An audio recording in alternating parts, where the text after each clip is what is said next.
Black Alpha Network. Home of Black excellence. Power to the people.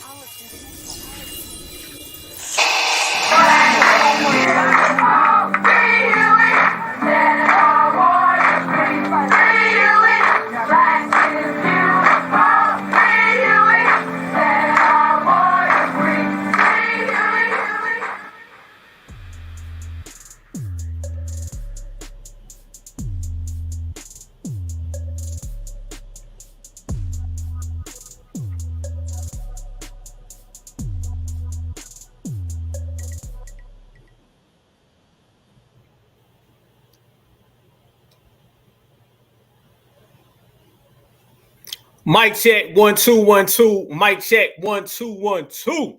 What it is, family, peace, power, and deliver. Welcome back to the Black Alpha Network, home of certified Black society. Y'all know what type of time it is. Everybody knows what type of time it is. It is our time, and we are about to shine. Let the whole goddamn world know. Everybody got to feel it. Everybody gonna feel it because they have no choice. How y'all living today? I hope everybody's doing good. I hope everybody's living lovely. Y'all already know what type of time it is. I see everybody's already tapped in, but we're going to do something a little different right now. Before we start this off and we let the whole goddamn world know that this is FBA certified time, y'all see this right here. I'm going to go ahead and put it up. Let me know what state you from. Roll call, FBA roll call. We are in the building. Let the whole damn world know where you at, what you represent, what time it is. Let everybody know that this is certified all the time and we cannot be erased because we know we can't be replaced. Where we got right now, I got to see the family. I got to see where everybody's at. Shout out, man. Oh, damn, we got Idaho in the building all day, all day. South Florida in the building. Yes, indeed. Much love, much respect. You already know everywhere, all the way around. Yes, for sure. This is how we do things, family. Everybody's going to have to understand this, and this is just what it is.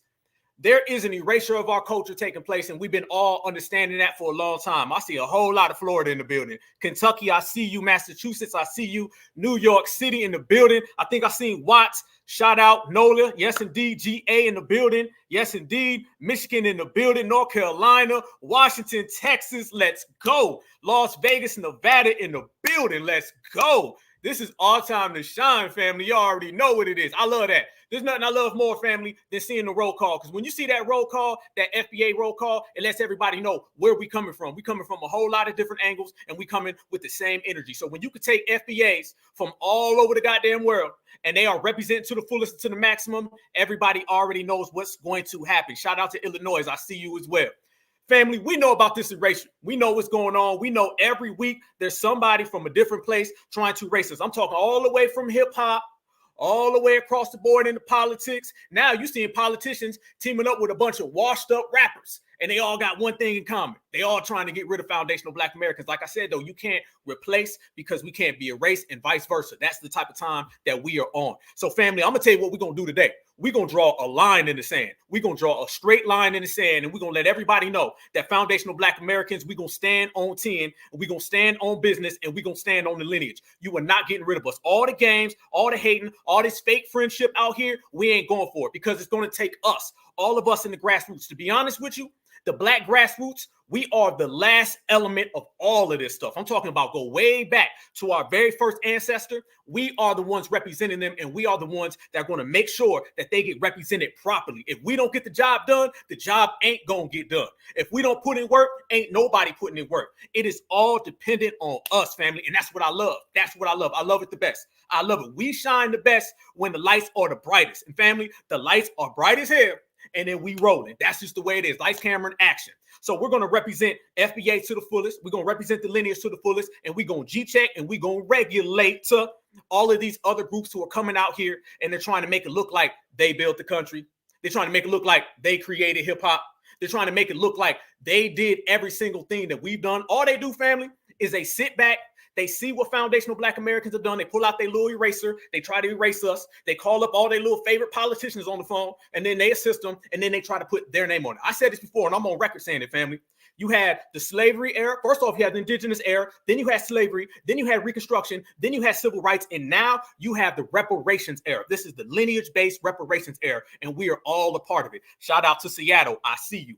This is what it is. We're all representing the lineage-based reparations in the former cash payments era. This is what it is. Nobody signed up for this. We were just put into the motion and we put it on a show in the process. That's what we're doing.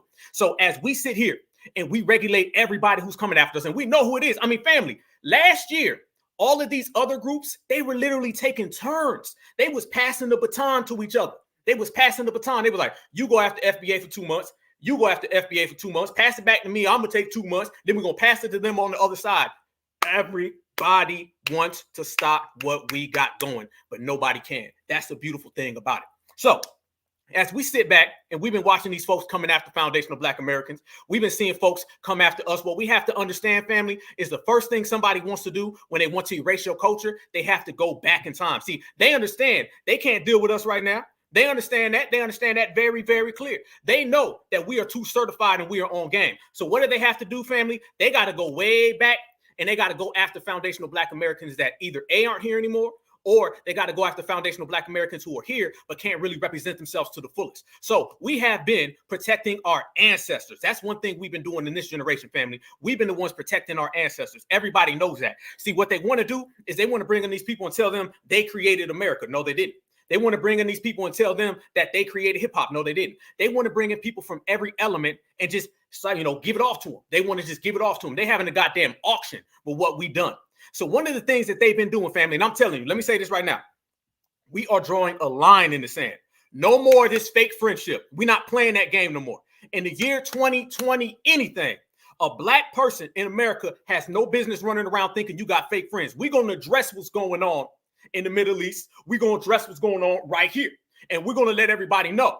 If you want a friend, look in the mirror. If you want a friend, look at the foundational Black American next to you. You're not going to find a friend in these other communities that pretend to be down for you.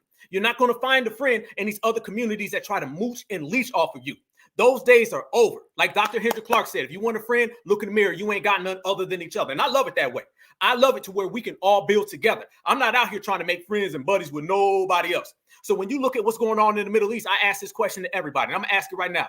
What's going on right now in the Middle East, family? Is that a foundational Black American problem?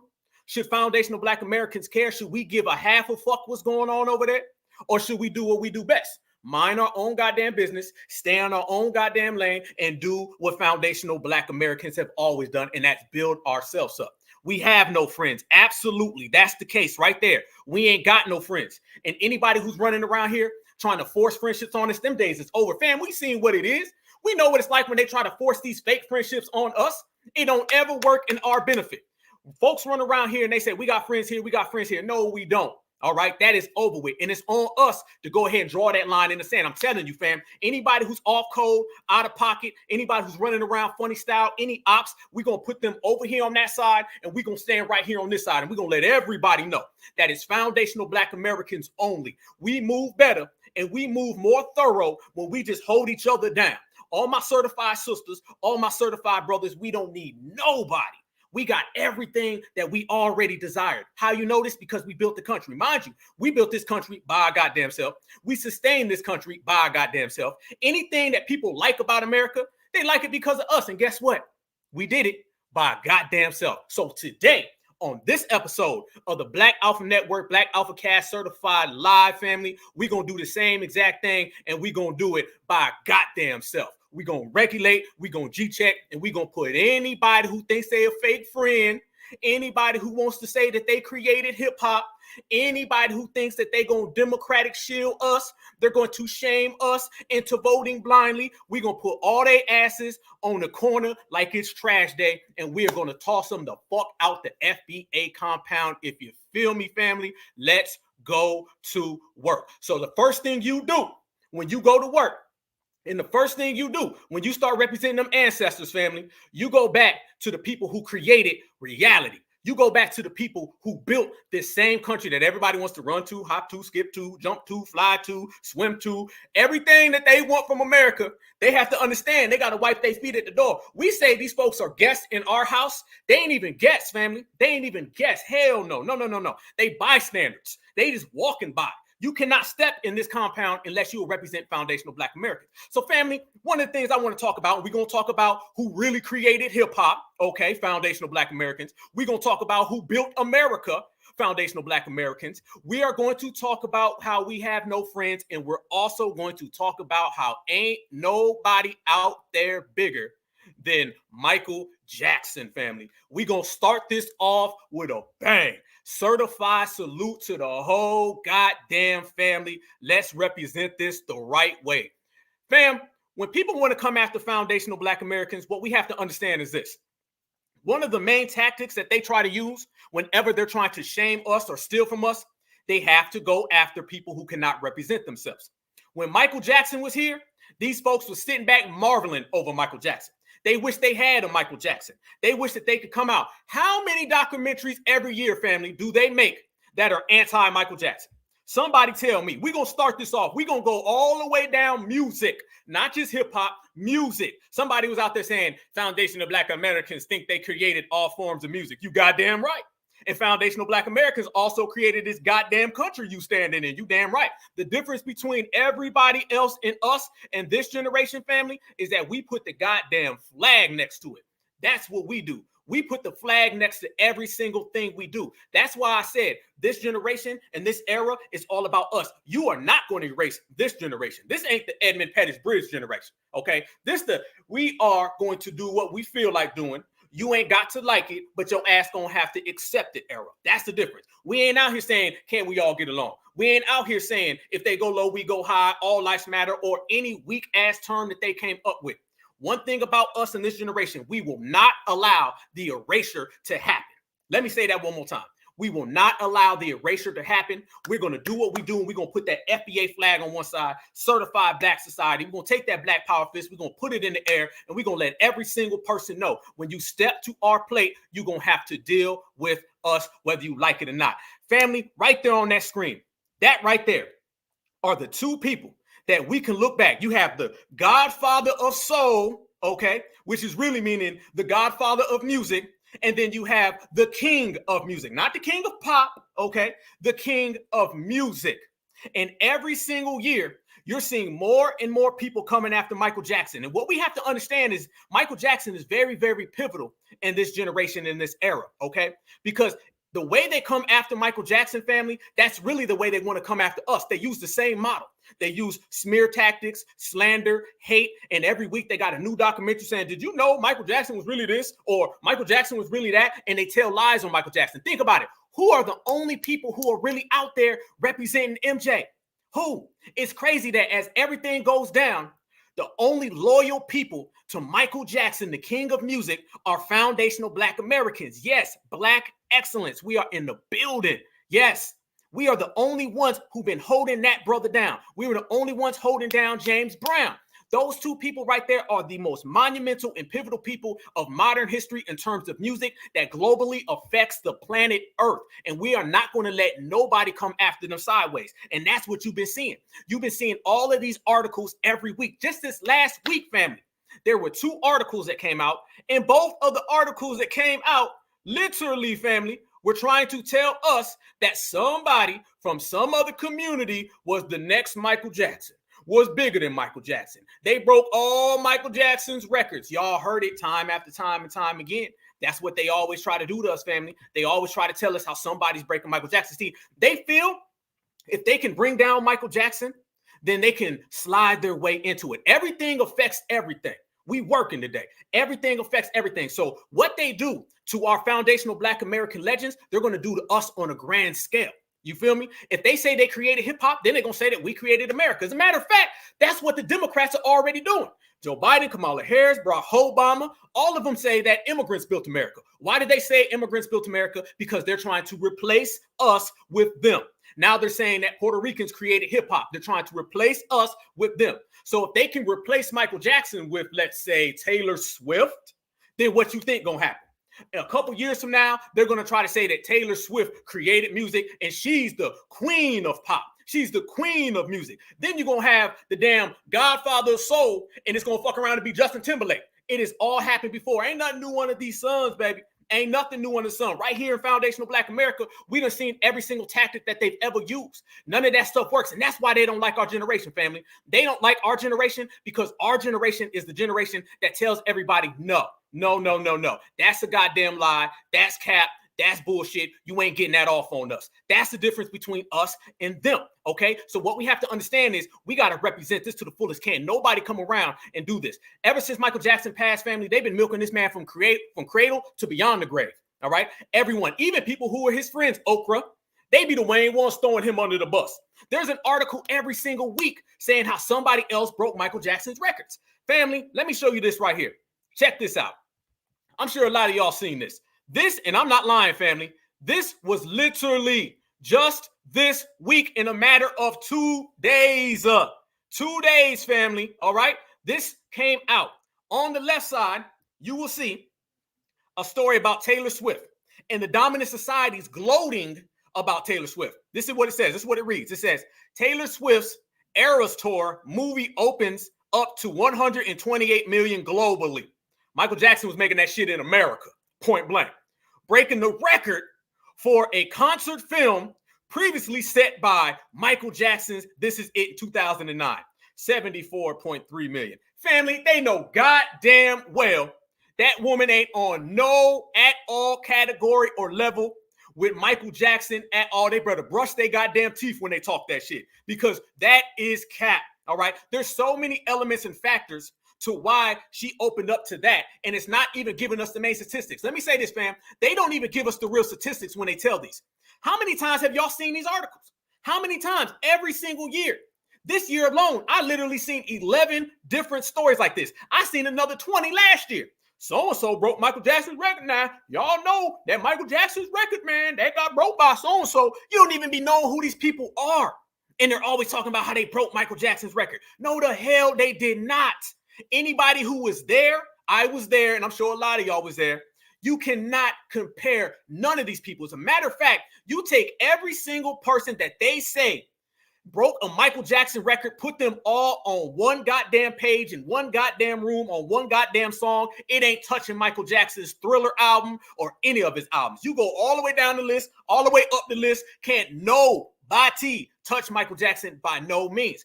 Next side of that, you see this, and they've been doing this a whole lot with this person. We're going to talk about this person, okay? This culture vulture. It says, Drake officially ties Michael Jackson as the male soloist with the most #1 hits, 13, in Hot 100 history. And then they put a crown by it. Fam, they trolling us at this point. Cap, family. Every single thing. These folks is out here saying, did you know that MC so-and-so or MC Mayo or Miracle Whip, Janessa, she sold 22.5 million and she broke the Michael Jackson on a Wednesday afternoon record. They're making up records that didn't nobody even think about. Okay, this lets you know how solid Michael Jackson was. The very fact that they're using records that Michael Jackson was doing as throwaways. This is how many records Michael Jackson broke, family. This is what they're doing. They're literally running around here right now trying to tell us that these people broke Michael Jackson records. They're like, who had the biggest opening song on a Thursday? Who had the biggest opening song on a Wednesday in a leap year? Who had the biggest opening song on a Saturday under a full moon? Who gives a fuck? It was Michael Jackson. And all they do, fam, is they take that and then they try to say how this artist right here was the one who replaced it. And you see they threw the crown in there. This is what they're doing. They're trying to troll us at this point. Every time when you see all of these articles popping up and all of these people running around here talking about how they did this and did that, that's what it is. And you notice it ain't never somebody black. All these new Michael Jacksons, y'all notice the new Michael Jackson is always a non-FBA, a non-FBA. How come foundational Black Americans can set the precedence in every single aspect? Every single person I'm talking about, from jazz, gospel, hip hop, R&B, they're all foundational Black Americans. But whenever they're trying to find this new Michael Jackson, it's always somebody who's non-FBA. For all my family who was there and really seen Michael Jackson, let's go ahead and compare this. And Taylor Mayo Swift and Drake Culture Vulture cannot compare. Look at that right there on your screen, family. Look at that right there on your screen. Somebody tell me, where does Drake or Taylor Swift compare? I'm not talking about somebody who did a little rinky-dink little goddamn concert at a little goddamn arena. Who can compare to that right there? It was a movement if you've seen Michael Jackson, okay? Folks from all over the world. And here's the thing about Mike. Mike was getting that type of response and he was getting that type of turnout every single country he went to. Okay, globally, you were seeing Mike put it down right there, and then you were seeing Mike go all the way across the world and get the same results. I remember when folks was passing out at Michael Jackson concerts. All right, Michael Jackson concerts were immaculate, and everyone knows it. That's why it's on us to continue to put out these images of Michael Jackson so they do not erase Mike. Trust me, when you did what Michael Jackson did, and I'm not just talking about in front of the camera, we all know what Mike did behind the camera, okay? Owning masters, hustling these hustler-ass record labels, changing the way the game operates. When you look at it from that aspect with Michael Jackson family, oh, yes, indeed, we better hold him down. Because, fam, if we do not hold Michael Jackson down, they will put every single little dominant society person they can find. They try to give us Justin Timberlake. They try to give us, what's that dude named? Justin Bieber. They try to give us him. Any little W Justin they could find. Justin Smith, Justin Williams, Justin Phillips, anybody. If they could find somebody who is non-black, non-FBA, had blonde hair, they would tell us that's the new Michael Jackson. No. There's only one Michael Jackson, point blank, period.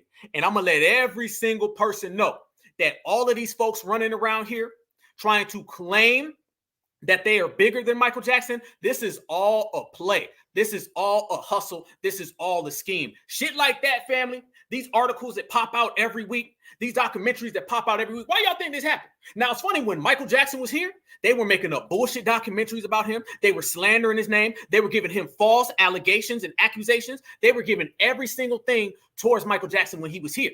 So the smear of Michael Jackson started before he passed away. Now that he's gone, well, he can't really talk. Now what do you see? They done took it up to another level. And all of that is attached and associated with what they're trying to do with our culture.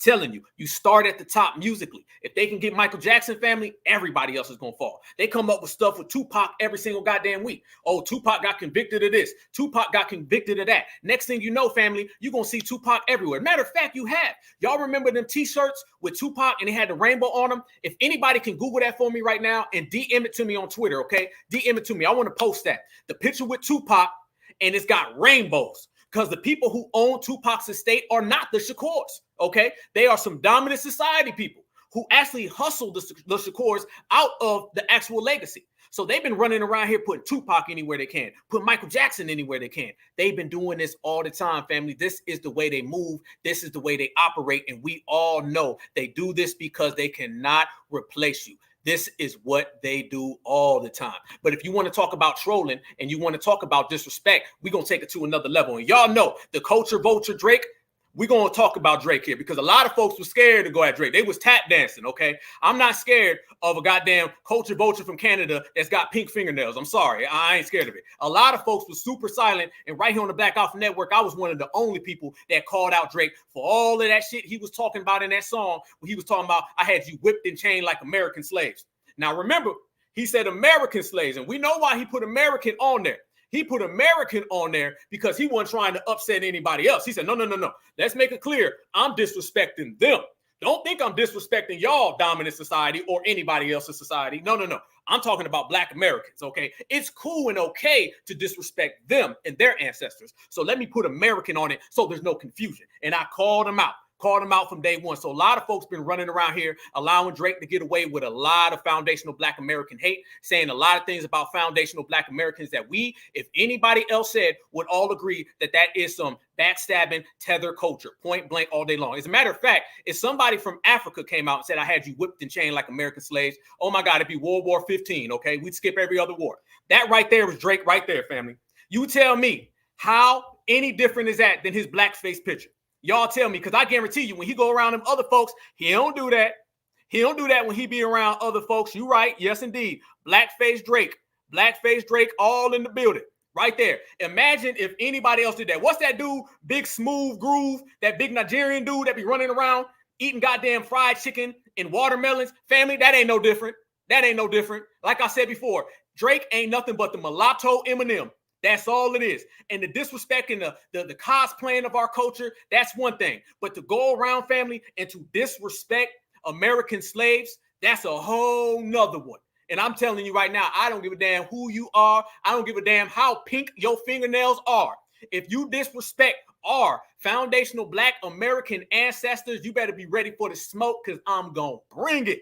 And that's exactly what we are going to do. So as that article came out, family, with Drake comes out afterwards, family, and he has a whole response to it. Oh, yeah, family, this going to get crazy. I'm telling y'all right now, tap all the way in. Black Alpha Network, smash that like button, family. I got something to show y'all. I got to really show y'all this one, okay?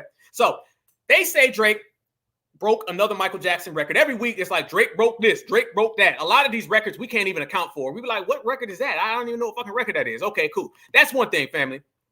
Do you know that instead of giving any type of respect to Michael Jackson after he allegedly broke this record, and I'm going to say allegedly, family. I'm going to say allegedly because at this point, I don't really trust half these people that they say are breaking Michael Jackson records. Either there's a bunch of caveats and details that they leave out, or it just never happened, okay? Because we understand there's an apparatus at play. But nonetheless, when Drake allegedly broke this record, instead of saying, hey, much love to Michael Jackson, much love to everything he's accomplished, it's just a great thing to even be considered with, Michael Jackson, to stand next to him, to give the gracious, respectful thing. This is how you know that he is a half-freed, okay? This is how you know that he's a feather, okay? All right? Y'all know what feather is, okay? That's right there, point blank, period. When you talk about Michael Jackson, you know that he is non-culture because he didn't give none of that. Check this out, family. Drake reacts to tying Michael Jackson's #1 singles record on the Billboard Hot 100. The Canadian star achieved the accomplishment with J. Cole assisted on the song First Person Shooter. Didn't we say that whenever the Tethers do something, whenever the Tethers have any type of success, they make sure that they put their homeland. It be blackity black all day. A lot of folks saying Drake dad is black. Drake is half black. He's half FBA, FBA, FBA, FBA. Everyone associates Drake with his half FBA side. But soon as they start breaking records, then all of a sudden he's on the Canadian side, okay? He's on the other side, the J side, and y'all know what I'm talking about. That's the same thing that the Nigerians do, the Zimbabweans do, the Haitians, the Jamaicans. Anytime they get a little hustle, they get a little play, they quick to pull out their homeland. It be black all damn day long, okay, when they committing crimes, when they running up in stores. But as soon as they get a little bit of shine, they go back to where? Their homeland. That's exactly what happened right there with Drake. All of a sudden, it's Canadian star again. This ain't no different than half of these Tethers who come over here and they have one goddamn movie. And after that movie comes out, they went from we are black, brother, to I'm not black, I'm Haitian. Y'all seen it before. On Monday, October 16th, Billboard confirmed that Drake and J. Cole's latest drop, First Person Shooter, now sits at #1 spot. Yay, #1 spot. Okay, check this out.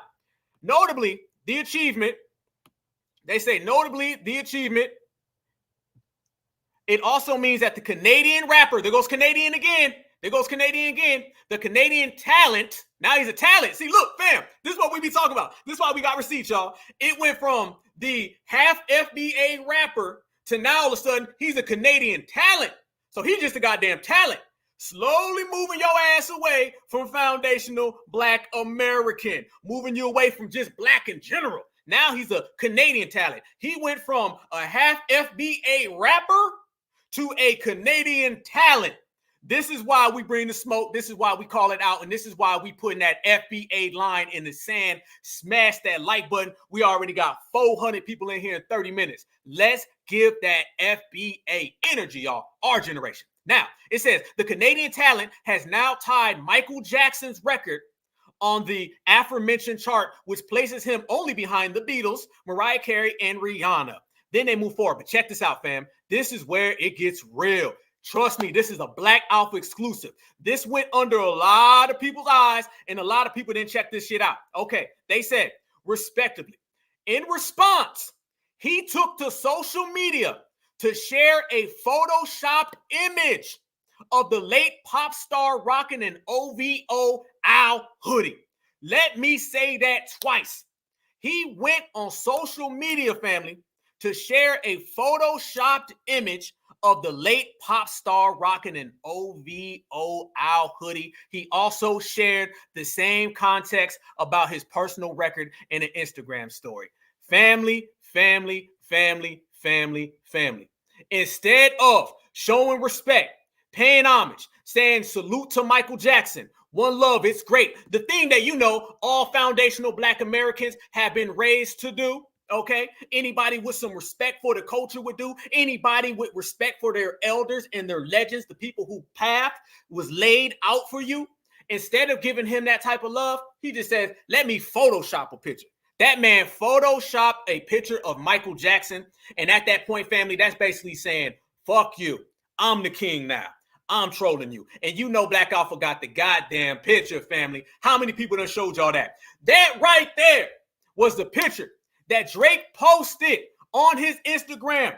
And that is of Michael Jackson wearing a goddamn Drake hoodie. Yes, family.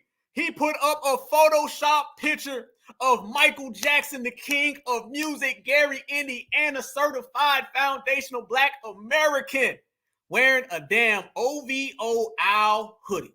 No respect.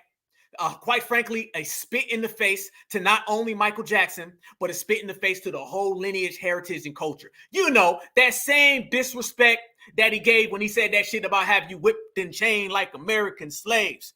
Ain't nobody said nothing about that. They don't let it slide. But y'all know over here, we don't let that type of stuff slide. Hell to the no. Not at all. This is what we're talking about when we speak about these people who come in and they slide in. You are definitely right, my brother. Straight up disrespectful. There is no foundational Black American that would ever do that. This is why we say gatekeeping and having a code, it ain't about being friendly, diddly, windly. It is about behavior, a demonstration of behavior, a demonstration of your allegiance. When you run around here all day long, putting bows in your hair, putting a grill in your mouth, really acting like a damn jigaboo, blackface in every single negative stereotype, but you can't turn around and show respect to Michael Jackson or foundational Black American slaves or foundational Black American women or foundational Black American men, then what are we supposed to call you? That's the thing. A person get 1, 2, 3, 4 hot songs and all of a sudden it's a pass. It's on us to G-check that type of behavior. It's on us to make sure that type of stuff does not fly. And over here on the certified side, it does not fly. This is why they cannot stand people like us, family. They don't like us because there was a time, there was a date, there was an era where that type of behavior would be accepted. And people be coming around saying, man, he ain't mean it like that. I kind of like the picture. The picture ain't that bad. Michael Jackson would like that picture. You know what I'm talking about. When people start bending and making excuses, all of those come to the cookout ass people, okay? What we do, all right? Not only did we continue our cookout, but we took all the folks who were inviting people to the cookout and threw their asses out. And then we took all the people who had no business coming to the cookout and threw their ass out. That's what it's about, being a regulator, being a gatekeeper, and a G-checker. And that's what we do. We do it all at the same damn time, all by our goddamn self. So, family, that's the disrespect that we're talking about. When I say we're going to start off with a bang, we starting off with a bang. This is what they do. They throw this type of disrespect right on our front seat, and they expect us to think that stuff is sweet. Family, that stuff ain't sweet. There ain't nothing sweet about disrespect. That man put up a damn Michael Jackson Photoshop picture. I would never do nothing like that, by no means at all. So this tells you that the fix is in, the play is in, and they love using Drake. They love using Drake. Oh, they love that. If they can use Drake, family, they're going to use Drake every day of the week. Drake, y'all notice, fam, he's their go-to guy. If we sit here and say that there's this erasure of the culture, and we sit here and say that they're always trying to run these games on us, right? This is what they do, right? Okay, well, if they're always out here trying to play them games to us, family, and they're always trying to get us to follow suit and go after this type of nonsense, fam, what does that tell you? That tells you that they see something in Drake. It's the same thing that got us calling him out and running that smoke and that G-check and regulating blackface Drake. It's the same energy. They see him as somebody who is friendly to the dominant society, and they see that his allegiance lays right then and there. So, family, I want y'all to look at what he said and look how he disrespected Michael Jackson. Notice, fam, he didn't say nothing of respect towards Michael. This man only retweeted the damn picture, Photoshopped of Michael Jackson, didn't say one positive thing about Mike, and then he also had put a crown on it. So this tells you already, saying, I'm the king. They're trolling us at this goddamn point, family. Y'all remember? Let me show y'all the proper way. I'm going to show everybody the proper way. Y'all remember when everybody was running around saying that Chris Brown was the next Michael Jackson?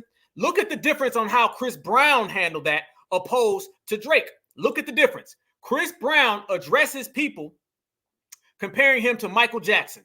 Watch this. Now look at the difference, family. when somebody says that you are the new Michael Jackson when you're talking about Drake and when you're talking about Chris Brown. Watch how you see it.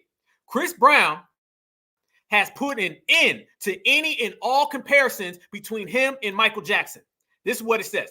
You've always given it to Michael Jackson. You've always given it up to Michael Jackson. But now you're getting people where they say, man, Chris, you're better than him. This is what Big Boy from the radio station out in California, this is what he said in the interview. And Chris Brown responded saying that perspective is cap. Shut it down ASAP. Watch this.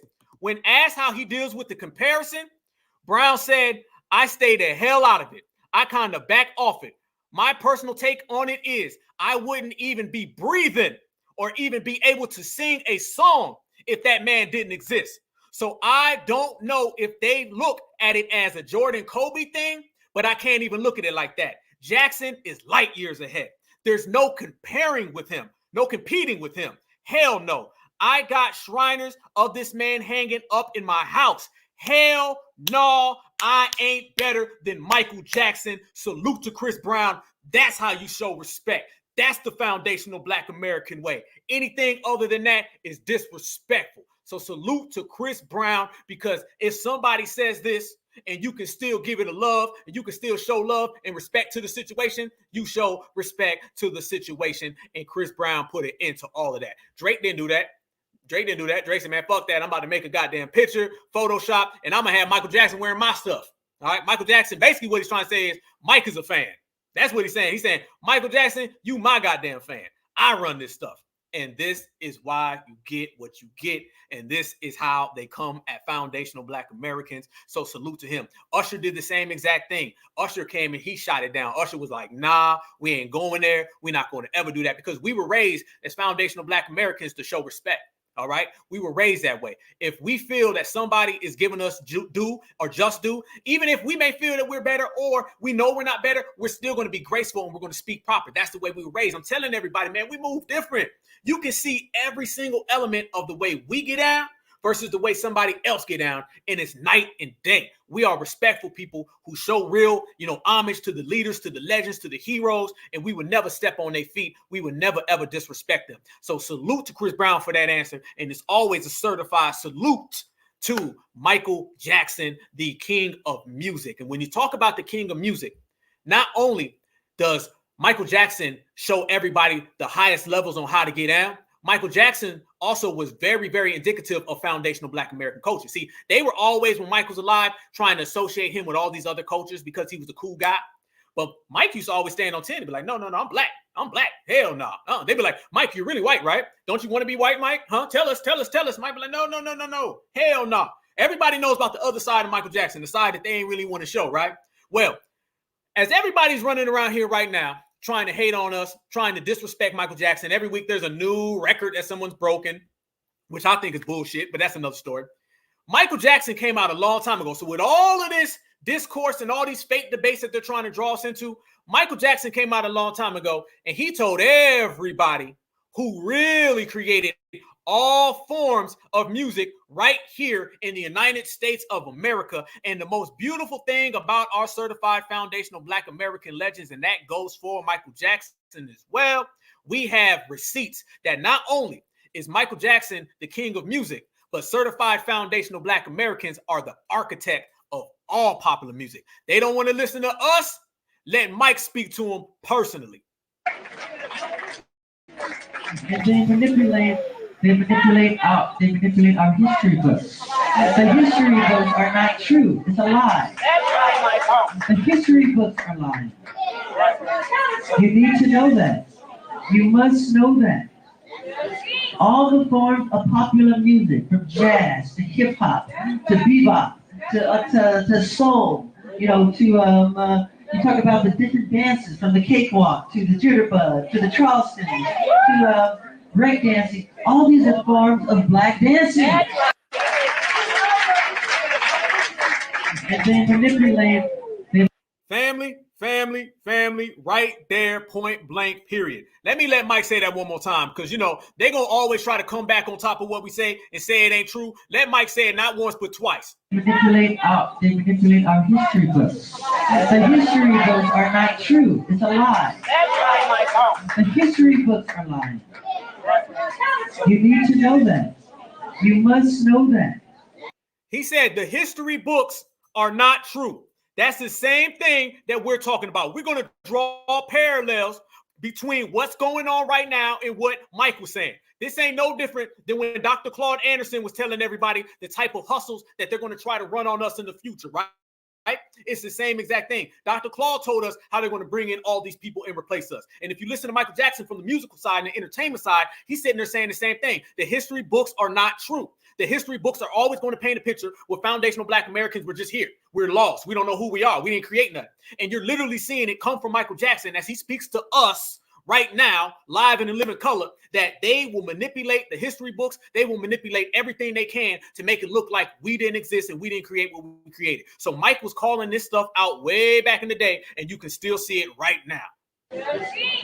All the forms of popular music, from jazz to hip hop to bebop to soul, you talk about the different dances, from the cakewalk to the jitterbug to the Charleston to breakdancing. All these are forms of Black dancing. Amen, amen, amen. What we gonna do, family? I mean, how many more receipts do they want? I mean, all we do is put receipts on the table. At this point, family, we done ran out of room. We stacking receipts so high they can't even compete. They can't compete, nor can they keep up because they cannot compare. We have laid it down and we showed everybody that not only have foundational Black Americans created all of this, we have documentation of us creating all of this. Out of nowhere, you got this thing about hip hop, right? See, anybody else who's old enough to remember, fam, there was never no debate about hip hop. They would try to take everything away from foundational Black Americans. They would try to say some other group did it. But the one thing they would never touch on was hip hop. They would leave hip hop alone. They knew they couldn't go there. Out of nowhere, though, family, now you're seeing all these people talk about they created hip hop, but these folks were silent. They was quiet as a church mouse a few years ago. How come within the last 3 years, there's this new influx of everyone else created hip hop? These folks were never around. That wasn't even a debate. What people have to understand is that this fake thing about who created hip hop other than us, that stuff is new. That lets you know that the erasure is in full swing. That lets you know. See, what they wanted to do, family, they wanted to replace us a long time ago. They just didn't have their immigrant numbers up, all right? They waited until they had enough recruits before they came in on the attack, all right? They never, ever, ever could pull this on us because we was too thorough and they didn't have the numbers. So as soon as they sat back and they watched and they brought in everybody from this country, everybody from that country over there, they flew them in, they walked them in, they gave them allowances. Now they like, okay, now we got enough people that we can try to run this erasure. And then they look around and they say, well, tell you what we're going to do. We're going to find that group right there. We're going to say that y'all helped create hip hop. We're going to give y'all fake ass deals. We're going to give you shoe deals. We're going to give you the host at award shows, people like Fat Joe and Busta Rhymes. There's no coincidence that the main two people who are talking about who created hip hop, those main two people are losers. They washed up rappers. These are C-level rappers. Nobody is rocking Busta Rhymes in these streets. I got evidence of that here in a second. Nobody is rocking with Busta Rhymes out here in these streets. So why all of a sudden is Fat Joe and Busta Rhymes being put on the forefront like they sold records? Off the top of your head, you can name 100 rappers that sold more records than them. I'm talking about in the 90s and the early 2000s to right now. They ain't selling no units, but yet they're getting all these deals. It's the same way we was talking about with Drake. They understand who works well with the dominant society, and then they bring them on in. So you're dealing with people who've been running around here trying to masquerade and cosplay, but they're not doing it with us, okay? They know they can't pull that stuff on us, all right? They're trying to do this to the next generation. They're trying to tell the young folks today how everyone else created hip-hop. That's what they're trying to do, because they feel if they can brainwash the youth, then they can brainwash the future. And they're upset right now that we ain't going for that. We sitting here like this. Hell no. We putting that FBA flag in the sand. Salute to our brother Tariq Nasheed. That's why the microphone check movie is going to be monumental, because it's going to clear up all of the stuff that they're talking about. It's going to let everybody know that foundational Black Americans are the architects and the pioneers of what we call hip hop. And if they weren't talking that talk a couple years ago, they're not going to be talking it now. What did I start off and say, family? I said the first thing they try to do is they try to replace people who aren't here no more. Would they be saying that right now, family, if Tupac Shakur was still alive? Would they? Only thing you hear right now, they running around with Tupac talking about Jada. You know what I'm saying? Jada Shakur, all right? They running around here with Jada Shakur throwing dirt on Tupac. They wouldn't be saying that. They wouldn't be saying that if people who are true to the culture were still around. And anybody else who's still around, they're not talking. So they know how to get the fix in. So they give us these C and D and F level rappers to try to come in. But fam, we got receipts on hip hop. Yes, we do. Yes, the hell we do, family. Check this out right here, fam. This shows everybody who really created hip hop. I want y'all to notice that picture right there. Look at the one on the top. What you see, family, are young black kids. What are them young black kids doing, family? They are break dancing. Not only are they break dancing, family, they are also doing the b-boy stance. This is what we do on our side.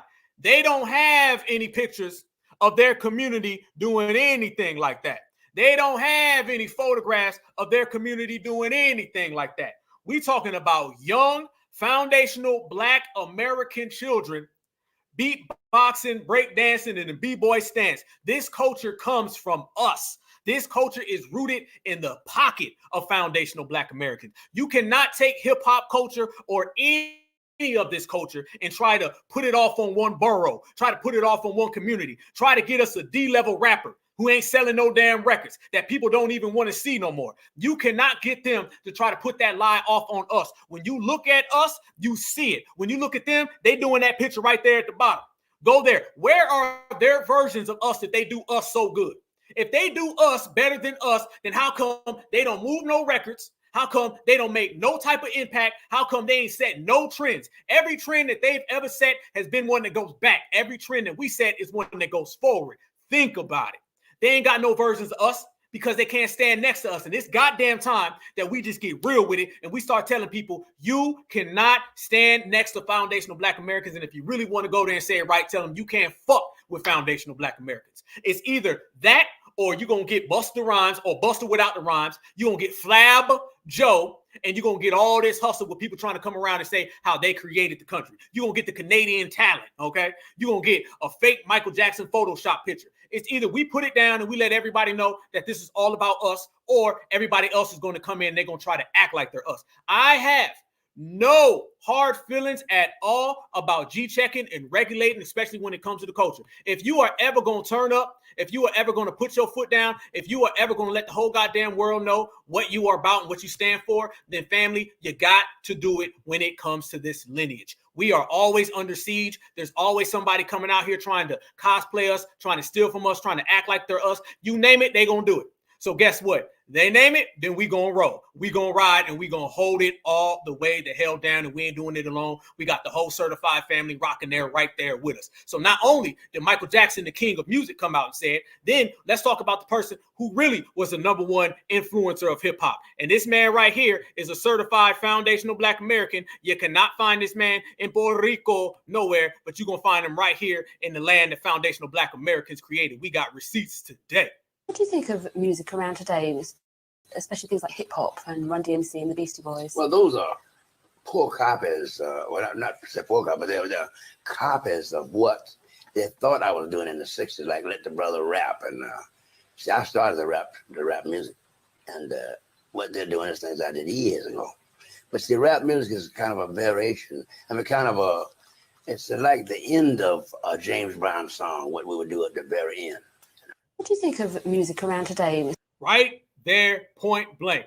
So not only, fam, in a mere matter of minutes, we showed the Godfather of Soul saying that hip hop comes from foundational Black Americans, especially him, okay? And he from the South, okay? The Deep South, all right? Not the Bronx, all right? He's from the Deep South because we all originate in the South. We go up north, we're going to break that down. You also had the king of music. So you take the king of music and then you take the Godfather of Soul, and they say the same thing that we say, but yet you still got a bunch of chumps over in the corner trying to say that they created what we created. No, you didn't. You just watched it. You just cosplayed it. And quite frankly, you did a poor ass job at it. You could never be foundational Black Americans because foundational Black Americans go right above your head. You do not reach this high, family. They got to stand on some stilts or something to try to reach where we are. And they're going to continue to reach because we are that many levels above them. So family, as they sit there and they start talking about this, y'all name me, who is their Michael Jackson? Who's their Michael Jackson? Who's their James Brown? Who? Like, I'm still trying to figure out who do these people have that are actually anywhere near our legends. They ain't got none. They got to make up stuff. They got to put out fake flyers. They got to have fake events, fake documentation, and it all goes back to us. Fam, did you see this right here that they put out? Look at this right here, family. Yes, please look at this right here. These folks get to the wave now, and this is a new thing they do, fam. Now y'all notice that there's always these fake conventions, right? We just crashed a fake Tether reparations convention last week. As a matter of fact, this time last week, 1 week ago, I was sitting here reporting to y'all how some foundational Black American brothers and sisters went to a fake-ass Tether Democratic convention, and we crashed that. And now they're putting out fake stuff like this. Real conversations with AARP, hosted by Joe Conzo, all right? The hip-hop photographer, all right? And look at these people here, family. This is what we're talking about. The new thing they do, since they can't exist in our presence, and the new thing they do, and you right, brother, they ain't got a Beyonce nor Prince neither. You absolutely right. Go all the way down the list. They ain't got none of them. Nobody at all. This shows you, fam, that what they'll do is they'll just make up something, and they'll put together these fake conventions and stuff. The reason why they're making these conventions, because they got to stay away from us. They got to stay out of our lane. That's it right there, family. This is what they do. They know that anywhere foundational Black Americans are, they cannot exist. They cannot exist in our presence. They can't operate when we're around them. So they say, let's go have a fake ass reparations march, and 6 people will be there. Let's go have us a fake ass reparations convention, and we're not going to let the FBAs in. We're not going to let them come around. Let's go have a fake ass YouTube stream and not allow any FBAs to go there. Because one thing about this era, and I salute everybody, we've been on they ass. They can't do nothing. You right, bro. Joe Con Ho.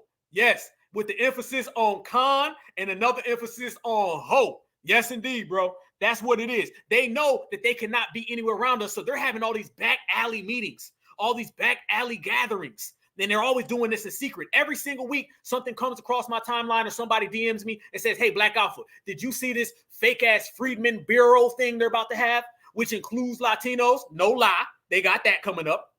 We're going to break that down. Then they say, Black Alpha, did you see this fake reparations committee that they're having? And everybody at the reparations committee is non-FBA, but yet they're talking about FBA reparations. This is what they doing, y'all. Every single week, they got something new, because they know that they cannot exist with us. I want y'all to see right there who's on that. First off, MC Light, the whole situation when you was out here caping for Jimmy Crow Joe Biden, calling LL Cool J boy, nah, that gave you your pass out the goddamn building. We ain't in here playing nice. We ain't in here playing patty cake, all right? We out here being real, and that's the only way we gonna function. So I'm not surprised that MC Light is showing up to this event. But MC Light wouldn't even call out Joe Biden, wouldn't even mention Joe Biden calling out LL Cool J and speaking on him and saying he's a boy. Never. She dodged all of that. So we see what type of time she's on. See, she wants the bag too. I'm telling you, family, there is a bag for the cosplaying. The cosplaying things that go on nowadays, family, oh, there's a bag involved. There's a bag. Everybody out there is trying to secure the bag. They are actually incentivizing people to come at foundational Black Americans and to steal our stuff. That's what's happening. Why do you think Fat Joe is getting a shoe deal? Fat Joe is getting a shoe deal, and Fat Joe ain't done nothing. Fat Joe ain't did a goddamn thing, and all of a sudden he's getting a shoe deal? Why? Why is Fat Joe getting a shoe deal? Because that is his butter biscuits and salsa, okay? He getting his butter biscuits and salsa for coming at foundational Black Americans the way he has, and this is the way he's turned it up, and he's saying, I'll take it. Let me go do this. This is the type of game that they're on, family. And we've been G-checking and regulating all of that right there in the process. But it doesn't just stop with that. They've been doing it all the way across the board. And by the way, that lady right there, the Sophia Chang, this woman was the Wu-Tang Clan's manager. Yes, that's it.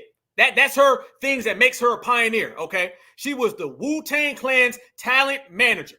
This is another person who is being proclaimed as some type of architect or pioneer that ain't done nothing for the community, ain't done nothing for hip hop. Why does this keep on happening, family? I'm going to tell you why it keeps on happening. It keeps on happening because this is a part of the erasure, and they understand that they have to take out our influence wherever our influence is at, and that right there is one of them. And by the way, the Sophia Chang or whatever, the fact that she's running around here, it didn't just stop with that with her. No, family.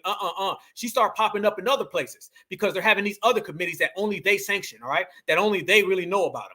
this other one came out. I said every week there's a new one. This is completely different right here, family. This is a whole different one. So now you see right here, they are celebrating hip hop in the AAPI Asian Pioneers.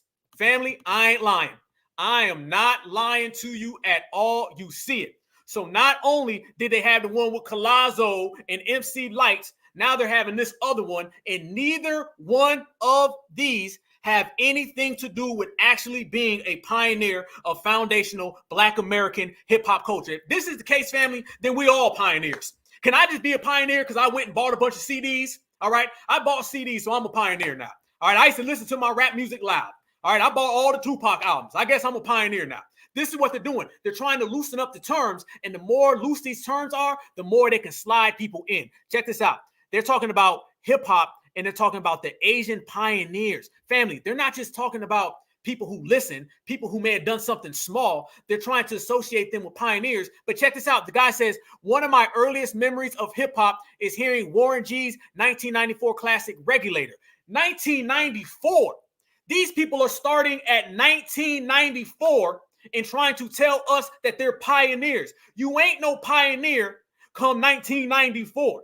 If you are just getting influenced or introduced to hip hop in 1994, then that means your ass is a late comer, and late comers are guests in the house that we created. Bottom line, point blank, period. So they go all the way down, family, and they just start naming people that make no sense. 2 Live Crew. They got the one guy from the 2 Live Crew, okay? One of the Asian guys from the 2 Live Crew. Literally, 2 Live Crew was trash, to be honest with you. Luke is non-FBA, and ain't nobody checking for the 3rd, 4th, 5th person in the background. They go all the way down this list, and now I'm just going through it, family, because we ain't going to sit here and read it. And they sitting here showing all of these people who were just there. Who is this guy? Who are any of these people? We don't know who they are. Like I said, if that's the case, family, we're all pioneers. We're all pioneers, family. They talking about this guy from the damn Black Eyed Peas. Who is he? If you're such a pioneer, how come I don't know your name? How come your album came out in the 2000s? You are not a pioneer. You are a bystander. You somebody who watched, somebody who looked, and 9 times out of 10, family, you watched and you looked and you did it with spite, jealousy, and vitriol, and then you try to come get in on it. We don't know the Far East movement, please. Please, please, please. We don't know who any of these people are because these people have never done anything. These folks are nobodies. We would never go to their culture and try to say we're pioneers of their culture. They wouldn't let us do it. But we don't have to do it because we have a culture that we can lean on. See, this is the thing, family. These people, they don't have cultures that they can lean on. They ain't never really did nothing. You feel me? The fact that you got to go to someone else's culture and try to weasel in and get in on what they created, that means that you've already failed. So one thing that all these people have in common, y'all, is that these people are failures in their own community.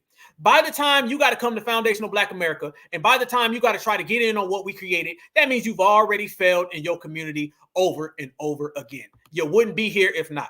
So all we do, fam, is that we get a bunch of the leftovers. We get a bunch of people who ain't never done nothing. And they say, well, if I couldn't get it popping in my own community, let me slide over to foundational Black Americans and try to get it in their community. And then the fact is, in this generation, we rejecting that. We ain't going for that at all. We saying, hell no. Hell no, you ain't getting in on nothing that we created because you ain't been here. And very fact, family, we got enough pioneers. We ain't got to hand out pioneers. We ain't got to create fake pioneers. We got enough pioneers. So therefore, family, take all the losers and y'all go back home to your community and you can lose over there. And we're going to sit right here. We're going to be exceptional and we're going to be great, bottom line, point blank. And it doesn't stop there. Another thing they've been doing lately, fam, they've been trying to make everything go back to New York. And I want to break that down. See, they can't take hip hop culture and give it to Black Americans, okay? They don't want to get it into the South. They don't want to get it into the Great Migration because, you know, that would go all the way back to us. They want to put it in the Bronx. That's the new play now. They only want to focus on New York. They want to say New York, New York, New York, because that has a heavy concentration of Caribbeans. They know that if they actually got to go back to the roots like James Brown was talking about, like all of the singers, all of modern music goes back to us, then you got to start traveling outside of New York. And the further they get away from New York, the more they can't stake claim to FBA culture or FBA music. We got receipts. So now they're trying to say everything is all about New York City. But where did New York City get their style from? Where did New York City get their flavor from? New York City, they all got ties to the South. Everybody in Ohio, Michigan, Chicago, we all got ties to the South. It all goes back down to the South. The South goes back to the killing fields. The South goes back to foundational Black Americans. So the very fact that you cannot put yourself in the South, you got to put yourself in New York. But guess what, family? We on game and we on point right now, and they can't do that. Watch the play right here. Check out this guy, China Mac. All right. First off, China Mac is one of these people where you couldn't name a half a goddamn song. All right. You couldn't name one damn song from this guy. And he's one of those folks who runs around and says, I'm going to say the N-word. I'm just going to have to say it now. That's just what it is. But if you say anything about his community, all of a sudden he gets upset. Watch how China Mac starts contradicting and tripping over his own goddamn feet. But he's trying to put everything in New York and the Bronx because he knows that foundational Black American culture goes way further than NYC. And I'm not taking that from the Black people. Hip hop is a Black culture. But let me say before, but hip hop was what. Hip hop was made in New York fucking City. New York City, the Bronx. Hip hop is a New York culture before you say any of that. Hip hop is a New York culture because we the ones. New York was the first ones to do hip hop. It formulated in New York City. And I'm we. Who the hell is we? Who the hell is we? Nas, you see what I'm talking about, family? That's what I'm talking about right goddamn there. He's trying to put the we on it. He can't put we on it once he leaves New York. He can't put we on it once he leaves the Bronx. So they got this whole mission now. Be careful. They done ran their asses in circles because we done ran their ass off the block. This is what happens, fam, when foundational Black Americans start putting in work. We did the same goddamn thing to the Tethers. The Tethers was trying to run around here and say, can't we get in on y'all reparations panels? We all Black. We said, hell no. And their asses got ran off the block. Then the Tether said, well, can't we get in on it because we all deal with supremacy? We said, hell no. Ran their ass off the block. We said lineage-based. Then they said, okay, well, let's go have our own Tether convention, which we crashed last week, and I was one of them. Now what you're seeing, where we done ran their asses off the block with hip-hop, and we done chase their asses out the neighborhood with hip-hop again, now they're saying, well, let's just say it's in the Bronx. Let's just put it into Bronx culture. This is what happens when foundational Black Americans start regulating. We regulate to the point where they'll come up with 2, 3, 4, 5, 6, 100 different plans. And ain't none of those plans going to work, family. Because the same way that we ran their ass off the block and they had to come up with that is the same way we running their ass off the block where they're going to come up with the next one. And we're going to be right here full time. Cardi B, she did the same exact thing. Watch her, family. Now, mind you, none of these people were interested in hip hop when they was trying to ban the music. None of these people were interested in hip hop when they was trying to take it away, convict people in the 90s, when they was literally breaking CDs in the streets. None of these people were present. But now all of a sudden they popping out the woodwork and now they trying to stay claim. Look at her do the same thing China Mac did. So not only do we got somebody who's from where China Mac is from, now we got somebody who is from where Cardi B is from. So you're seeing these tethers of color, which I already broke down. You're seeing them all operate off the same playing field because they are all cosplayers. That happens in the Bronx. Hip hop was created in the Bronx, by the way. My life, my culture, the Bronx, where I'm from. So it just means everything that happens in the Bronx.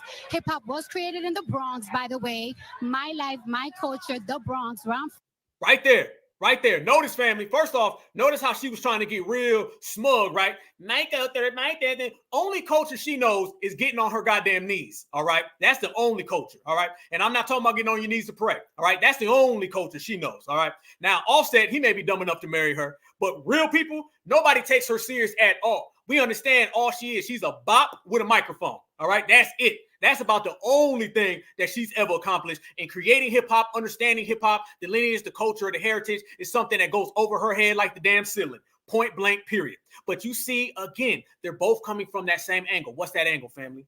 That angle is the angle of we created hip hop. In reality, no, the hell you did it. Okay. First off, the hip hop was created just in the Bronx. That is a myth. Then second, the very fact that she is trying to act like all those bystanders, and that's what they are, bystanders from her community created hip hop, that's another lie, and an even bigger lie. So we further let everybody know what type of time they on, and the time is not creating anything.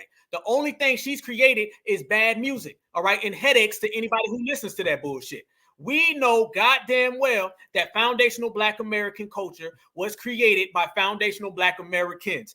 You are not foundational Black American, therefore you didn't create foundational Black American culture. If you ain't around us when things are real, you ain't ever around us at all. And this generation and this time on this day with all of us, all 570 plus people we have in this room right now, we are the ones responsible for running people like that off the block. And that's why they're all in distress. That's why they're all mad. And like I always say, if they mad today, they're going to be even more pissed off tomorrow. Yes, indeed. Now they got another person who's running around. Y'all been seeing this guy, Dr. Colin. All right. I just call him Dr. Colin. That's what I call him, right? This Dr. Colin guy running around. He's one of these people who tries to intellectualize everything. He's trying to take foundational Black American culture and he's trying to put some type of timestamp on it that can't nobody account for. He's trying to put some type of bullshit beliefs, logic that don't apply. He's trying to put some type of falsehoods on it, and we've been rejecting it. This guy's been running around here mad as hell.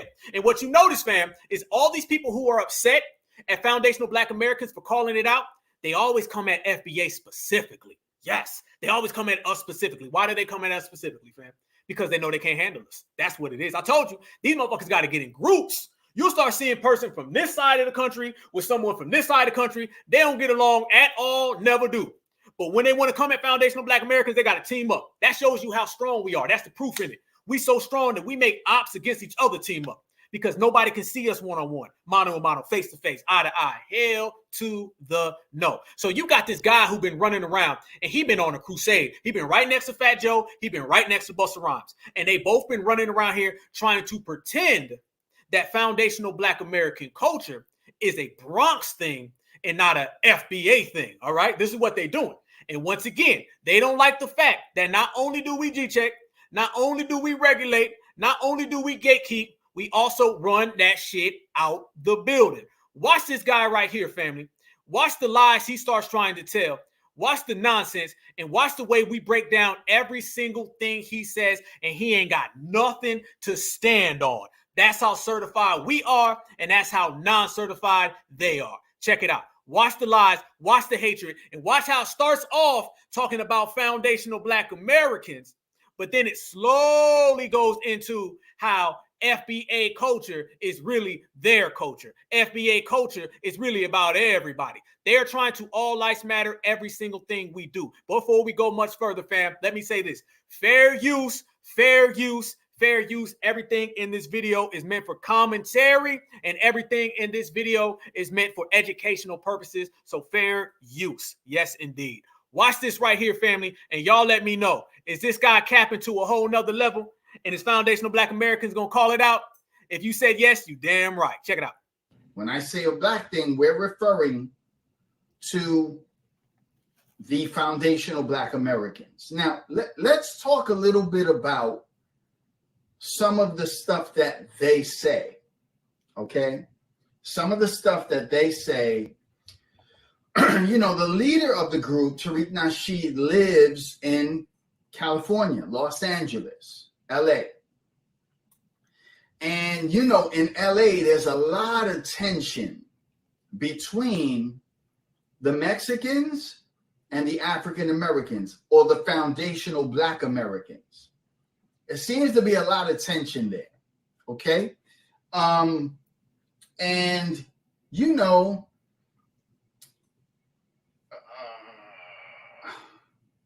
You can't think of his lies. And, because of that tension, my brother, you are African American. Stop the cap. You know who you are. Stop the cap. Okay? You come from Africa, bro. Stop tripping. You come from Africa. Stop tripping. All right. So here we go. Let's get it in. When we think about California and the tension that's there, people want to equate that tension and say it's the same tension in New York City. It's the same tension between the Blacks and the Puerto Ricans in New York City. No, it is not the same tension. Did we have beefs? Yes, but let's get back to California. No, let's get back to that FBA regulated shit. Notice, family, when he starts off, the first thing he tries to say is the group. Okay, once again, This guy sounds no different than some of these goddamn tethers who pop up in these Twitter spaces. Notice all these tethers got the same talking points. What does he say? The group. We're not a group. We're a lineage. And he knows that. And the whole goddamn world knows that. And the very fact that they got to use them weak-ass tactics. I mean, that shit is corny. That shit don't even go nowhere. The very fact that they got to do that lets you know they scared. They wouldn't have to if they weren't scared, family. So automatically, he starts saying that. And notice, Fat Joe does the same thing. They always say they. They always refer to us as they. All right, notice that. Fat Joe said they, those people on Twitter, they don't never acknowledge us as foundational Black Americans. You know why they don't? Because they never looked at us as one of the same. They only want to pull that shit when it's in time so they can try to take our culture and what we created. Then all of a sudden it's friendly. Don't that sound like the same thing the Tethers do when it's come home, brother, and then it's stay home, Makata? They only act like they're friends when they can benefit from it. That is why we put in that FBA line in that goddamn sand, because no longer are we going to play these games where people want to be friends when it's still time, and then they want to be enemies when they can take away from us. Ain't no way. So notice how he keeps saying they, notice how he keeps saying them, and notice how he keeps freezing. He's like, he can't think of nothing, all right? He's trying to freestyle a lot. You can't freestyle a lot. We want to talk about hip hop? Let's talk about hip hop. Let's talk about the fact that you're trying to freestyle some bullshit and foundational Black Americans are calling you the fuck out on it. So that shit is not going to work. Colonizer, hell no. When we look at California, who are the real guests in California? I want that to sink in for a minute. Who are the real guests in California? Because as far as I know, California was at one time Mexico. And so you hear that in the names. Los Angeles, San Diego. You hear that in the names. So it's ironic that the leader of a group that calls themselves the foundational Black Americans, the leader lives in a town. And what are you going to say next? That California really belonged to you guys first? Family, who are the original people of California? Who are the original people of California?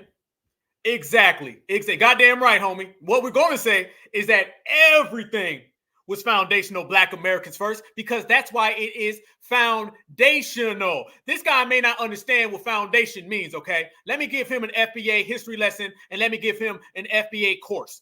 It means that you are the originator. It means that you created it. That means you are the architect of it. And the very fact that he sits there and don't even know what that means, but yet he can try to give us some fake history lesson, lets us know again that's chump talk, and that's what you expect from Dr. Colin. All right. Dr. Colin don't know what he's speaking about. Dr. Colin wishes he was foundational Black American, and Dr. Colin gonna get this FBA work. That's the way it goes. And notice how this family, now all of a sudden, he's trying to speak highly of the Mexicans.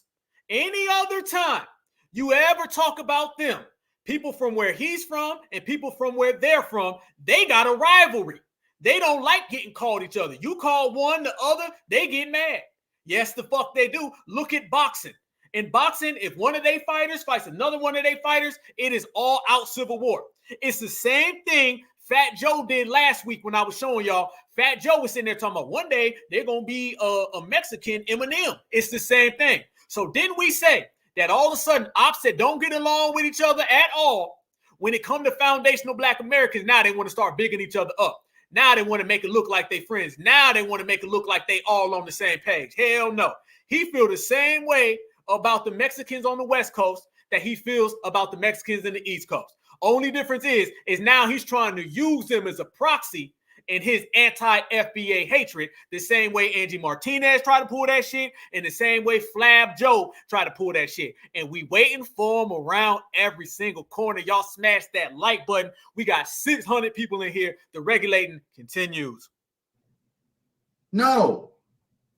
When we talk about the heritage of the Mexican people and their dynasties, their I mean, the Aztecs, the Incas, their civilizations. Beautiful.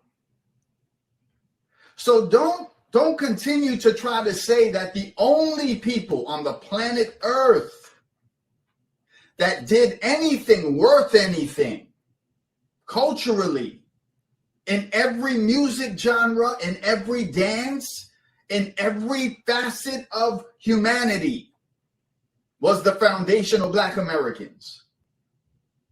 Because that is not true. I just opened up with the KRS-One, with the KRS-One clip, where he's saying, not true. It is not a Black culture. It is a Bronx culture with the people, and I said this yesterday. Of course, we understand a borough is not a culture. We're talking about the people in the borough. We're talking about the people in the borough.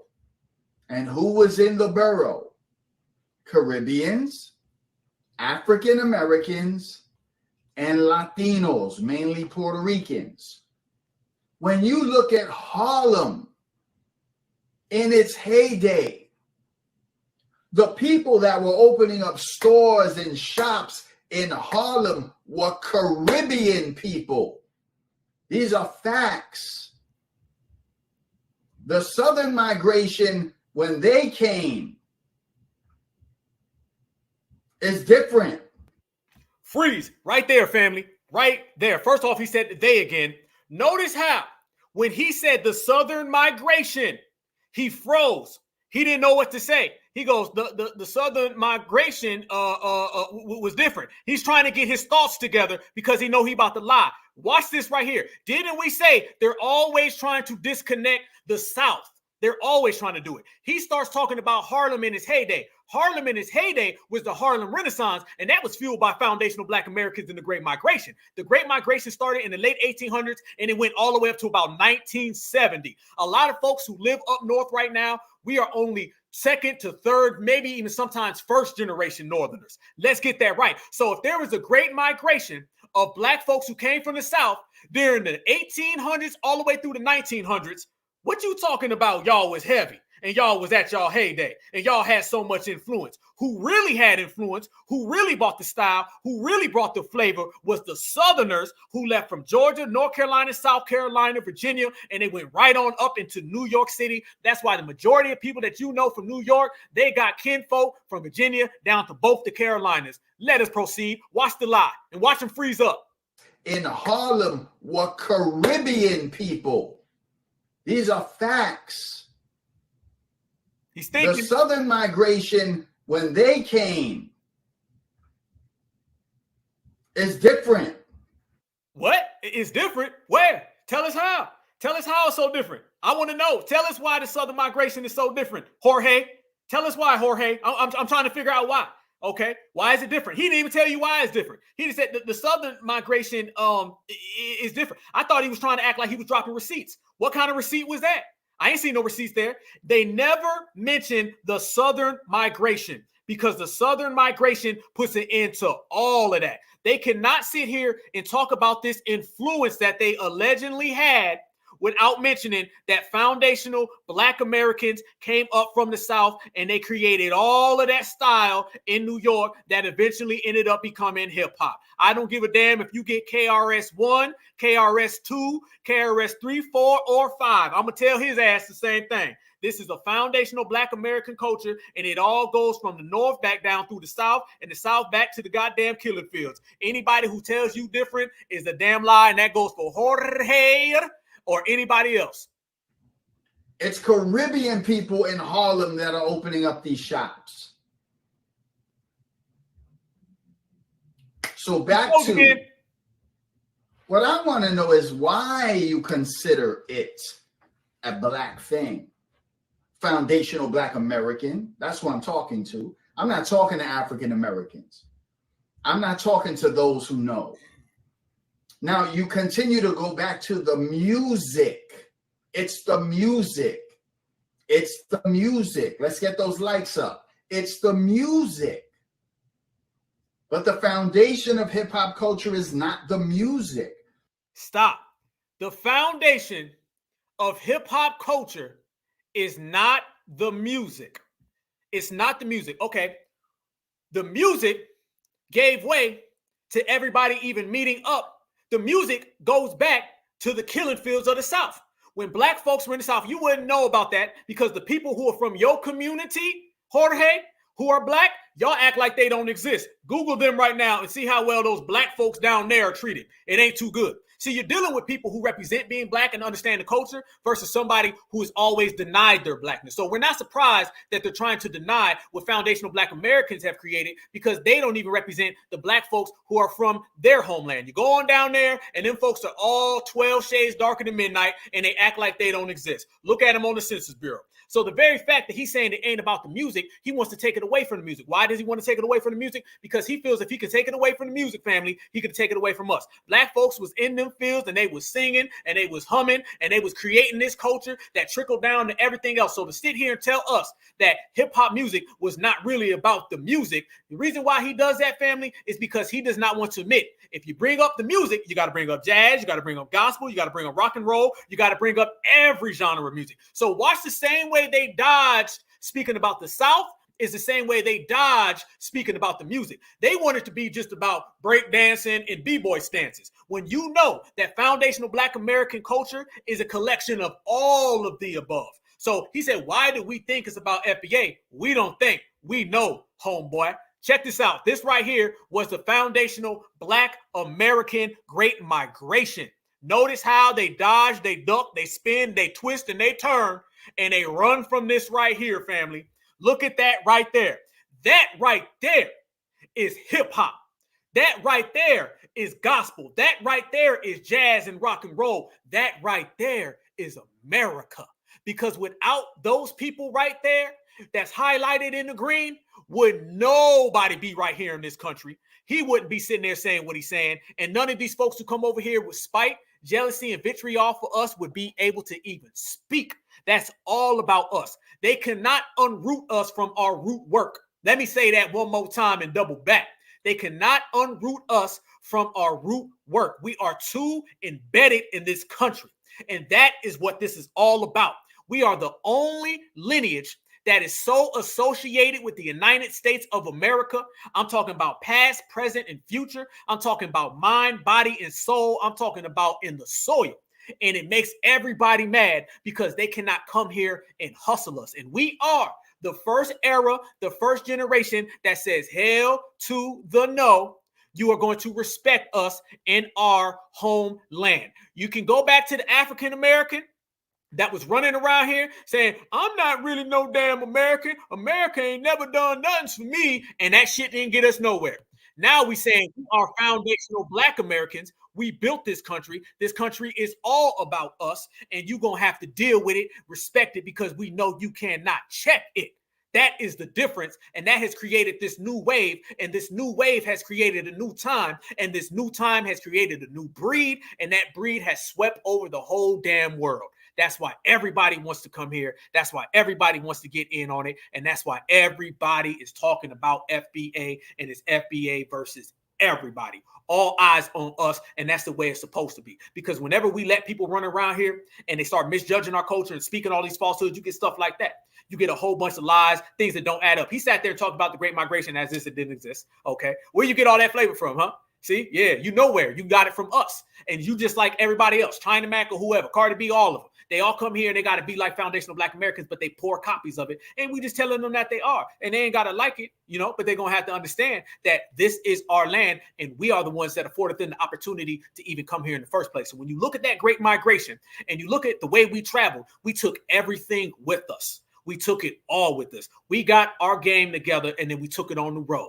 All right. We took it on the road, and everywhere we stopped right there in that picture, family, that shows you we took that foundational black American game with us. So whether them folks left and they came from the South and they went up to Chicago, salute to Chicago. We took it with us.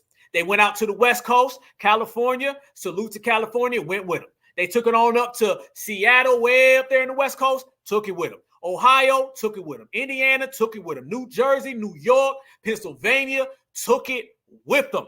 And they can't stand the very fact that we did all of that and they got to sit down, family. That's what you call a receipt. Yes, indeed. And mind you, the Great Migration existed the same exact time that we start speaking about hip-hop culture taking off. So when hip-hop culture took off, foundational Black Americans put on.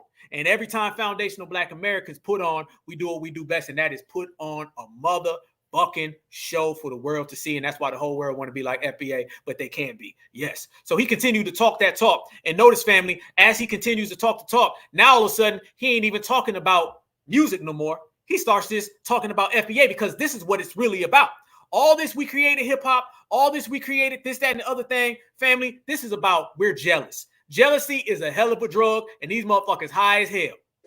For anyone to say that hip hop at its formation is Black culture. Now, I want to restate again, like I stated yesterday. When we talk about, is it a Black thing? What I'm talking about is I'm specifically talking about the group known as the Foundational Black Americans. Here come the hate, y'all. This is a lineage-based group. I am not talking about African Americans. I want to make that clear. Because it is the foundational Black American, this group, that is saying that everybody else are immigrants, are guests in the house of hip hop. Okay, so let it be clear. The foundation is Caribbean, African American, and Latino, mainly New Yorkers. Notice how, this is why they hate us, family. The reason why he's so goddamn mad right now, notice how as he's sitting there trying to describe all that, right? What word did he have to use? What word? When we start describing our lineage, our heritage, and our culture, we don't have to use Puerto Rico. We don't have to use Mexico. We don't have to use any of that. We just say foundational Black Americans. Notice as he sits there, and he starts trying to steal from us and cosplay us, he still has to use the term foundational. That means we are everywhere they look. That means when they go to sleep, they thinking about us. When they dreaming, they think about us. When they wake up in the morning, they think about us. Because whatever they try to say, they still got to use our words. They still got to try to run with our style. And they still got to try to move like foundational Black Americans do. You ain't got the soul, homeboy. You ain't got the soul. Don't be mad that when you're trying to describe your lies, you still got to use foundational. Don't be mad when you try to cosplay our culture. You still got to use foundational. And don't be mad that when you're trying to steal off our plate, you got to use the word foundational because you cannot come up with your own. That's the beauty of being exceptional and being a loser, something we don't even know how that feels, but I guarantee he does. G-check. Now watch his own community, family. What I always say on the Black Alpha Network, don't get mad at us for calling your ass out. Get mad at yourself for saying it. Watch how his own community hits him with a goddamn receipt. And then watch his face as the receipt is hitting him. We ain't got to say nothing. All we got to do is sit back, be exceptional, and watch. He gets G-checked live on the camera by somebody from his own community. Look behind. You see they flag. That ain't an FBA flag waving in the back. That ain't one of us telling him what time it is. That ain't one of us correcting him. That is his own people correcting him. And they correct him straight on camera and tell him, no, homeboy. This is all a foundational Black American creation. And all he can do is sit there and be a good little Julio and shut the hell up. And hold on. Hold up right there. Hold up right there. Mm-hmm. Thank you for being a voice, with all respects, to my Puerto Rican people in this culture. Puerto Ricans didn't start hip hop at all. My African American brother brothers created hip hop. And Hold on. Hold up right there. Hold up right there. Mm-hmm. Thank you for being a voice, with all respects, to my Puerto Rican people and this culture. Puerto Ricans didn't start hip hop at all. My African American brothers created hip hop. And damn. Look at old buddy right there, got his hand up.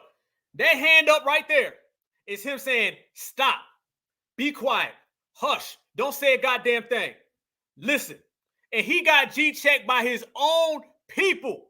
He told him, much love and respect for what you're trying to do. Let me translate that, okay? I'm going to go ahead and get that translation.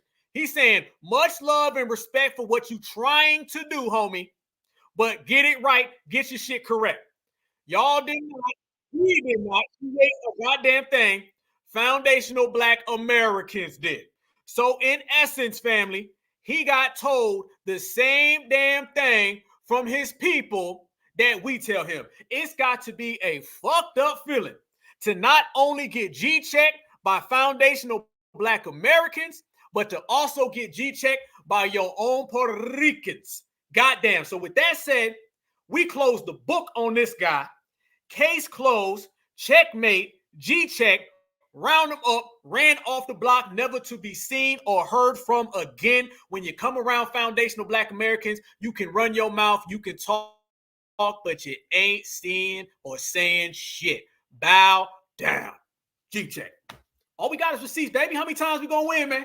How many number ones is it gonna be? Our whole life is an undefeated streak. Whole life is an undefeated streak. They say what? Floyd Mayweather was 50-0. I say foundational Black Americans, we lifetime and never lost. Take no L's. We dish them out though, and that was an L right there. An L for the Latinos. So sorry, homeboy. Understand it, deal with it, accept it. Foundational Black Americans, we win again because that's all the hell we do. So as we proceed and we push through this cycle, family, and we start laying it on the line and let everybody know that we are exceptional. You got a lot of people who've been running around here saying things about foundational Black Americans, talking that talk, thinking things are going to go. Yes, indeed. Mic check right there. Hold. Let me catch that. Real. Yes. All day long.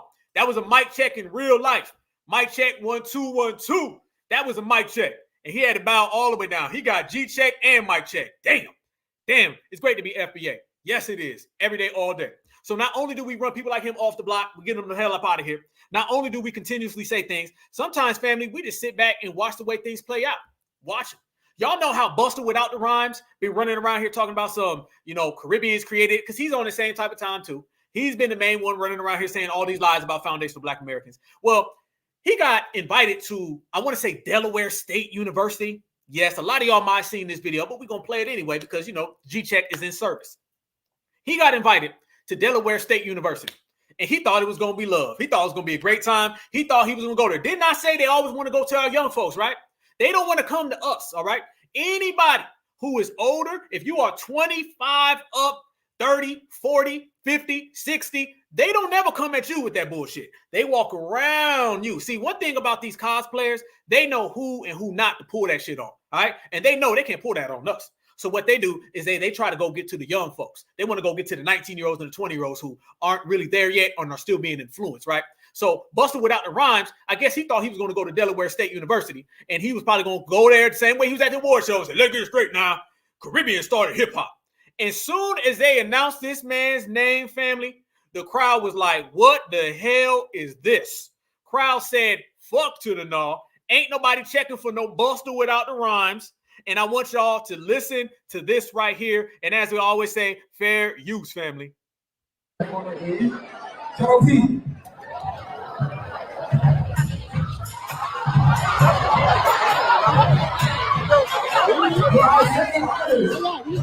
have Buster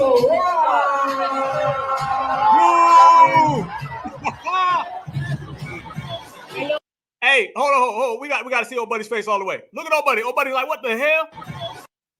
Hey, yo, I'm thinking they got Riri. Right there, fam. He says, I'm thinking they got Riri. Who the fuck is Busta Rhymes? So I'm sorry, Busta. I thought you was hot out here in these streets. I thought you created hip-hop. If you created hip-hop, then why you getting that type of response, homie? Don't be mad that you thought you was going to go around a bunch of young college students and run that game. Don't be mad. Don't be upset. You feel me? You can go straight to Jamaica since y'all created hip hop. Go to Jamaica. Jamaica will give you all the love. You can sell out a damn show in Jamaica. You can dance all you want to. Get all the love there.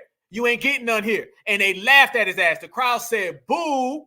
And then the crowd said, who the fuck is Busta without the rhymes? That is what happens when foundational Black Americans put it down. Trust me, family. Somebody was saying, well, you know, it's just an age thing to a degree. But let me tell you what it also is. It's also we don't fuck with you thing. All right. Trust me. If they said goddamn Ice Cube, the people will be like, oh, okay. All right. I may have wanted Riri, but damn, I'll take Ice Cube. No problem.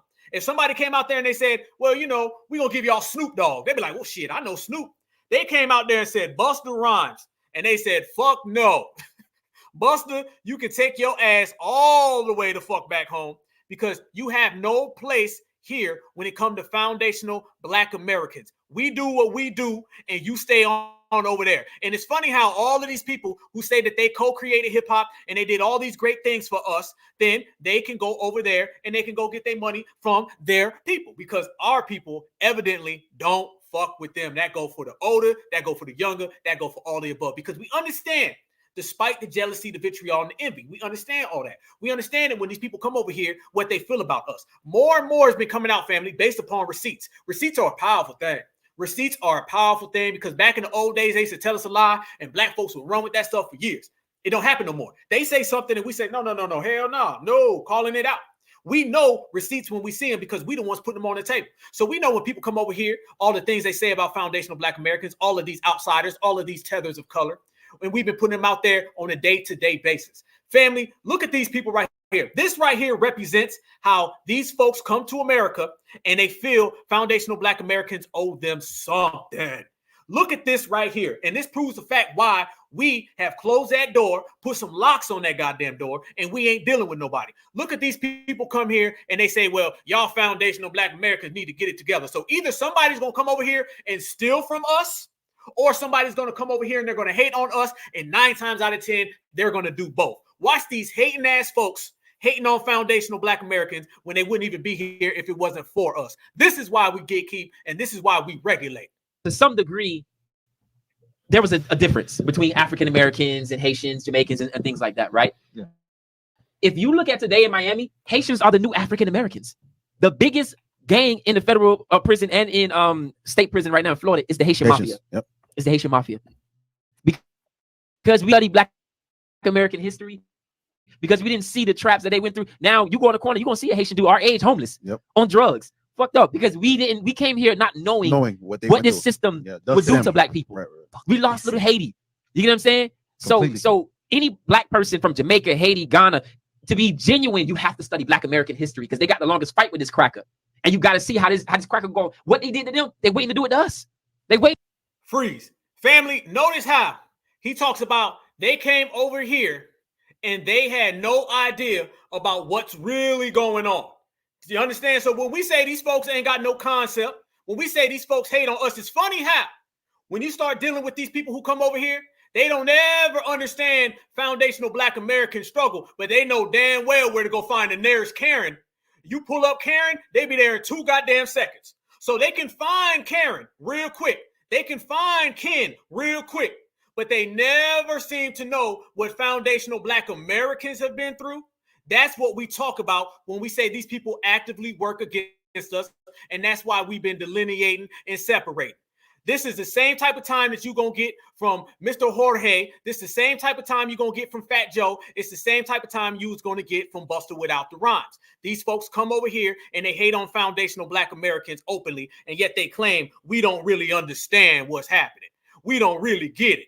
But yet they'll turn around right after that, and then they'll say some anti-FBA stuff, and then they'll start bigging up the dominant society.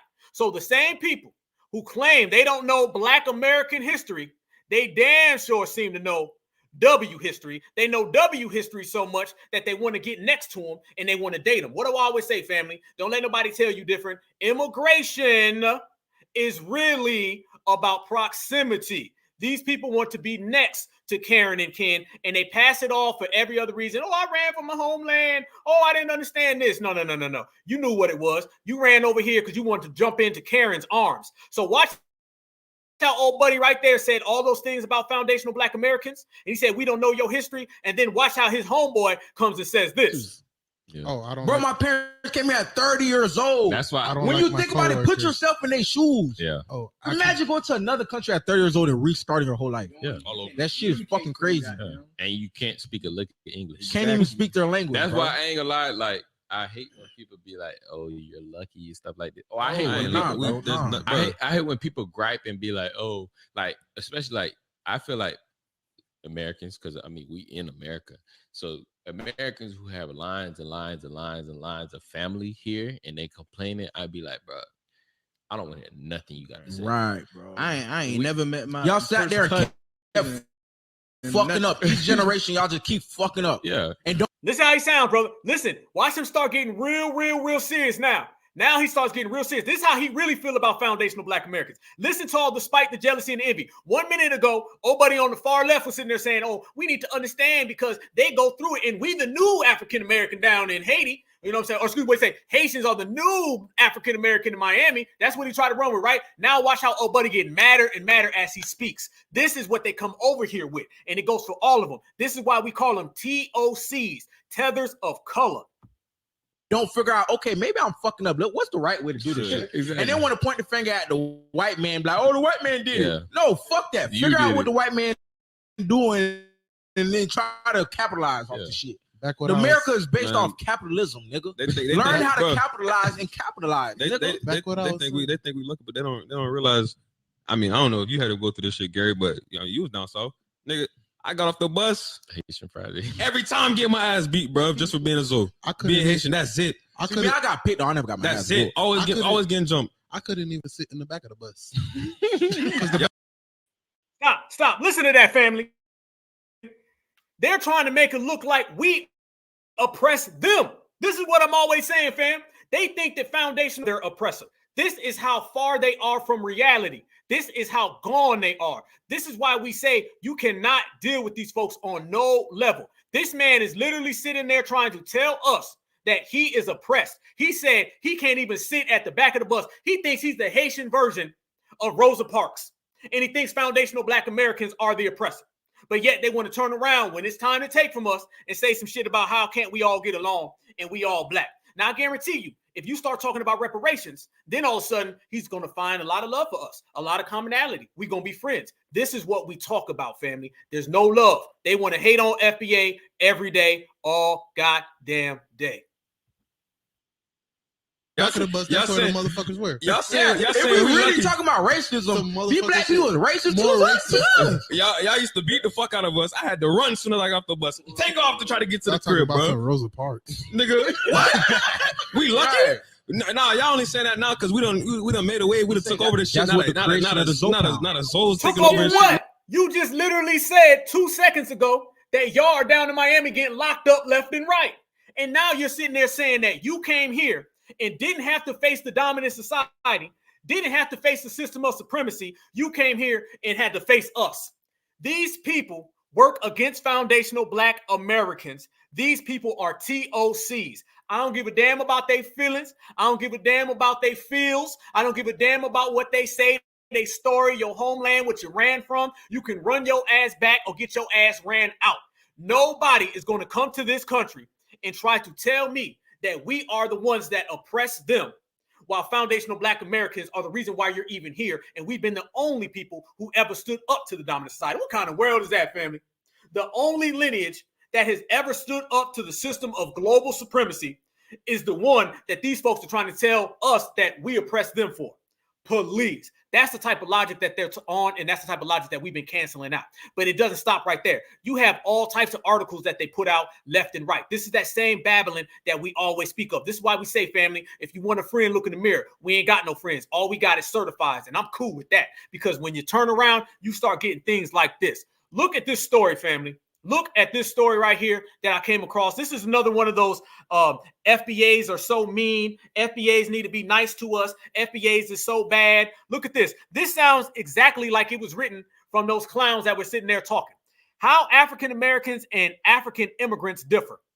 Now, it's funny, when we say that we differ, they tell us that we're being xenophobic and that we're being mean. We're being divisive. Look at the goddamn article. Listen to this, family. As an immigrant to the United States from Sierra Leone, I perceive a huge chasm between African Americans and African immigrants in the United States. That chasm has been widened over the years. It was caused by deep animosity between many African Americans and their African immigrant cousins. Notice the way he's framing it. He's framing it, family, where basically we're the instigators and we're the bad ones. The same way them clowns right there was talking. They are from Haiti. This person's from Sierra Leone. Didn't I say tethers of color? I don't give a damn whether you Cardi B, you're Roberto, whoever. They all say the same things. They all have the same talking points because it all comes from the same area. Anti-FBA hatred. That's why when we are out here in these streets trying to get a foundational Black American hate crime bill, we got to make sure that it is specific to our lineage, because these people don't stand next to us when it comes to crimes. Therefore, they cannot stand next to us when it comes to money. He says this chasm has been prevented. It has prevented African Americans from participating in the current economic boom in Africa. There you go. Basically saying we hate them, therefore we can't come over and get an economic boom in Africa. What economic boom in Africa? Every single economic boom in Africa, Africans don't get a damn penny from. So you mean the economic boom that your colonizer has created? What world? That's that Wakanda package. That's that Akon. That's that Wakanda talk. It ain't ever happening, family, ever. So he continues to say, the problem stems from deep miscommunications and misperceptions, sometimes fueled by the U.S. media. Astonishingly, many African Americans believe that Africans are backward and primitive. So that makes crude jokes about Africans and does not acknowledge the great contribution Africans have made to the world. What about the contributions that foundational Black Americans made to you? Because your ass wouldn't be here. It's funny how they start talking about some contributions for themselves. But when we start talking about contributions that allow their asses to be here, then all of a sudden it's hush hush. They pick and they choose and they cherry pick. Well, let me go ahead and pick one for them. You can get your ass out of Dodge and you can stay away from foundational Black Americans, because if you are not representing the lineage, the heritage, and the culture, and you come in with that type of hatred, your ass has to bounce. Then they say they do not appreciate the great sacrifice African Americans have made through advocating for their civil rights. They laid the foundation for Africans to be able to come here. There you go. And he says they live in a country where both Blacks and whites have equal rights, at least in theory, if not always. This is where they start trying to sprinkle in some friendly, diddly, windly shit, right? Then watch how he'll flip-flop from that, because they know how to say things that make it sound like they're on the same page, but then they flip right after that. They say to understand the deep division that exists between African Americans and Africans, one first has to examine the background. Before migrating to the United States, Africans have typically dealt with the W Americans who went to Africa and Peace Corps volunteers and missionaries, doctors and teachers. These Americans acted as mentors, guardians to Africans and developed a positive relationship with them. So AKA, you went over there and you allow your colonizer to come in as a volunteer, as a missionary. You made friends with them. And then what you do, you flip-flop right on back against us. Then they say this, how they react to discrimination and racism. A fundamental difference between African Americans and African immigrants is the way they react to racism and discrimination. This is where it get real, family. African Americans usually see racism as the main cause of poverty among their people. Yeah, a global system of supremacy that controls all elements of society. Yeah, no shit, Mr. Mutombo. They are also quick to point out instances of perceived racism. All right, that sounds like some Fox News talk. Even in circumstances where it is ambiguous, unclear, and more complex than simple racism and bigotry or discrimination. So basically, they're trying to say they can't understand and see things for how it is. Then he says the classic example is currently a large African-American population in prison. And then they go on to say this. For Africans, after suffering many years in civil wars, military coups, and other problems, they are happy to be in a country that offers them freedom. They are ready to integrate into American culture without getting involved and lingering in racial conflicts. They do not typically get involved in the ongoing civil rights struggle, and that has angered many African Americans. So let me give y'all the translation. What he's really saying is that Africans come over here to get next to Karen and Ken. They do not fight supremacy in America. They do not fight supremacy in their homeland. And then they begrudge foundational Black Americans because we are proud to be who we are and we fight the fuck back. And with that said, they say that we are divisive. You can never be divisive when you were never connected. And by the way, let's look at this guy. This is who wrote the article, family. This person right here. So are you surprised that that type of tap dancing came from this person? You see that Fleedman forehead? When I say that Fleedman forehead is in full goddamn effect and full swing, that right there is a Fleedman forehead in full effect and full swing. I see why you don't want to fight any supremacy, because you got a hard enough time finding a hat that fits.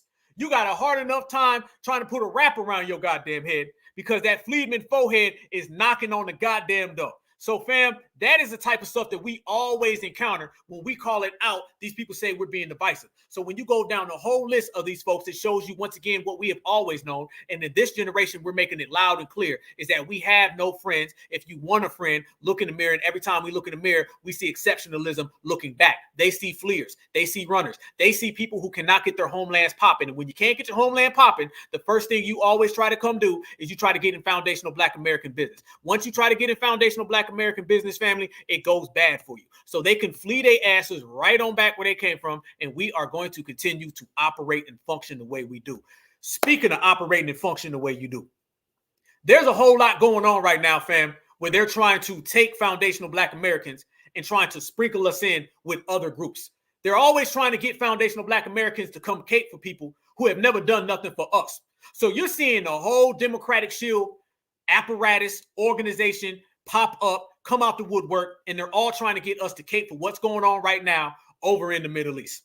In the Middle East, you have two different groups going at it. In both of those groups, let's let this be crystal clear. Both of those groups are anti-foundational Black American, and they're trying to get foundational Black Americans to help them.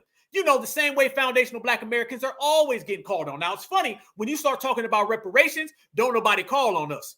When you start talking about tangibles, don't nobody call on us. When you start talking about existence, when you start talking about persevering, nobody ever calls on us. They only call on us when they need something from us. So they're upset right now that foundational Black Americans are saying, if you don't help us, we ain't helping you. All of these fake friendships, these we don't really know who these people are, all these groups who believe or they try to sell us that they've been there for us since day one, we've been exposing that. We've been going down the list and saying, you ain't been there, and your ass ain't been there. And I don't care how many times you try to get foundational Black Americans on board, we're not going to get on board with people who ain't never been on board with us. We are taking the FBA only. That door is closed. Gatekeeping approach, delineation, separation, regulation leads to reparations. That's the type of time we're on. So everybody's mad, family. They pulling them all out. Everybody saying, FBA, y'all got to get involved. FBA, where y'all at? FBA, we need y'all. We've been there for y'all. And then we've been saying, who? Where? Where you been? I ain't seen you. If somebody's been there for foundational Black Americans so much, you would think that, you know, we would know who they were. So let me propose this question to the whole FBA family and everybody in here. Y'all been watching what's going on right now in the Middle East. Let me ask y'all this question. That situation right there, that's been going on.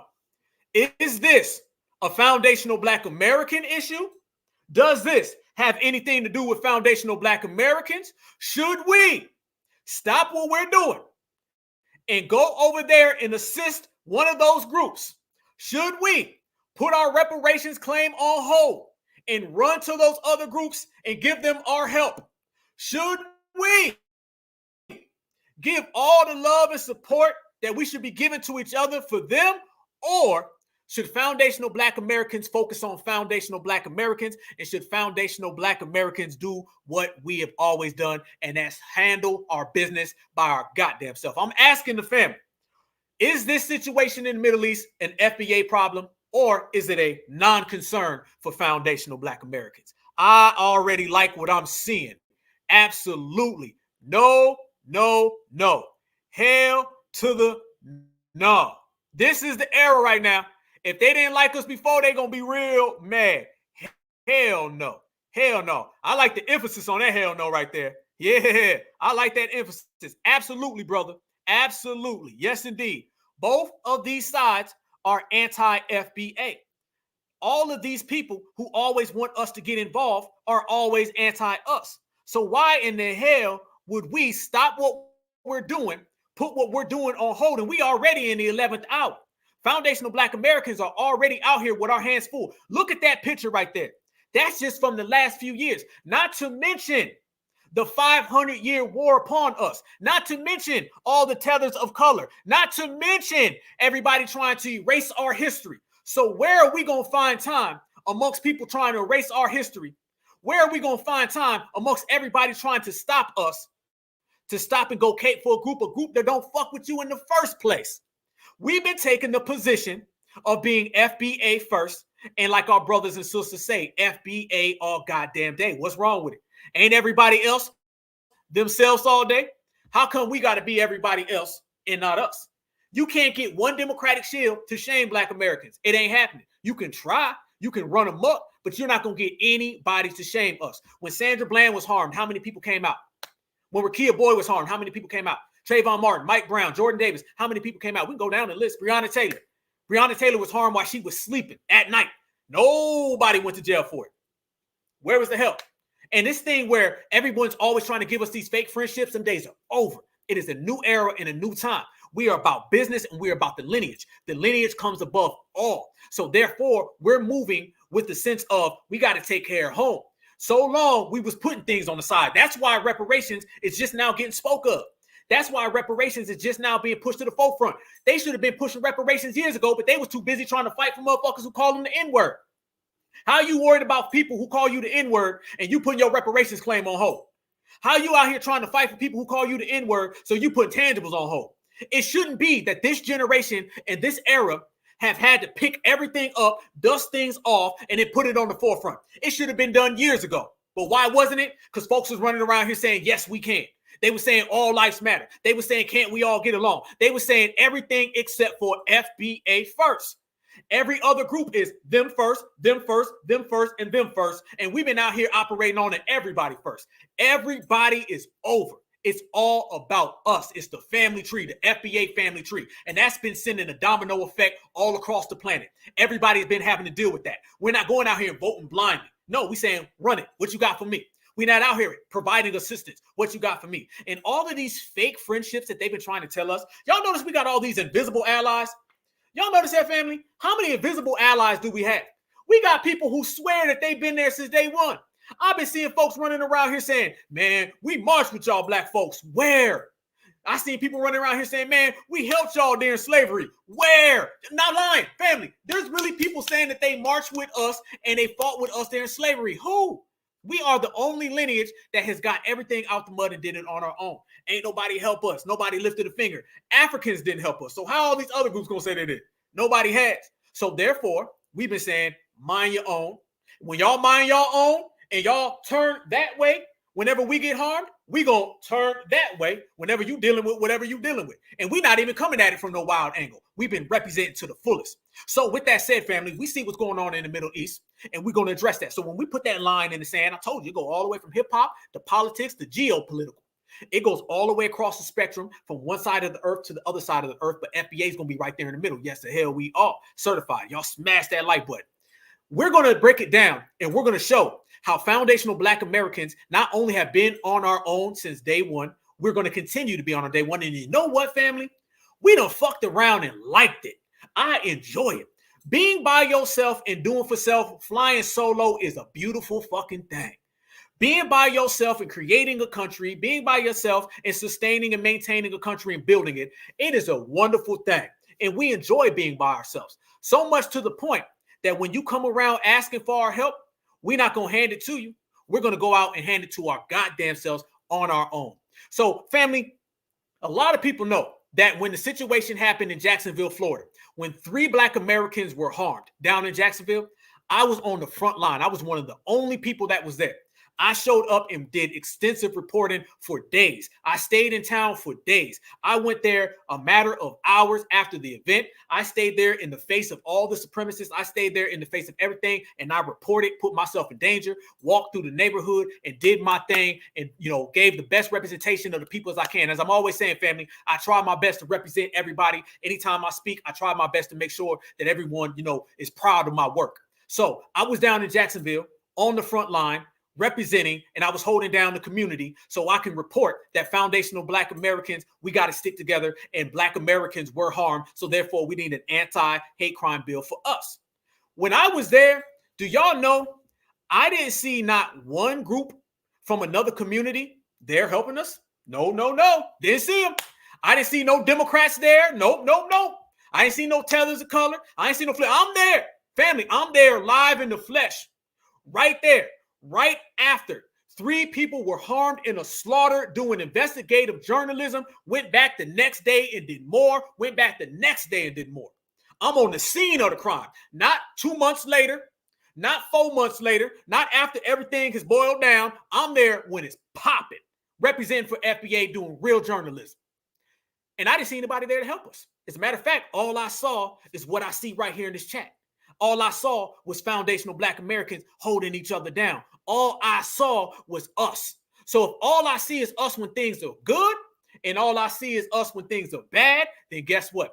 Then it's going to be us 24/7, 365, every day, twice on goddamn Sunday. So let me show y'all this footage from when I was down there. And this is going to bring home the point, fam, that not only do foundational Black Americans stick together, we're going to stick together by ourselves, and ain't nobody came for us. So therefore, we're going to handle this by ourselves, and they can do it on their own.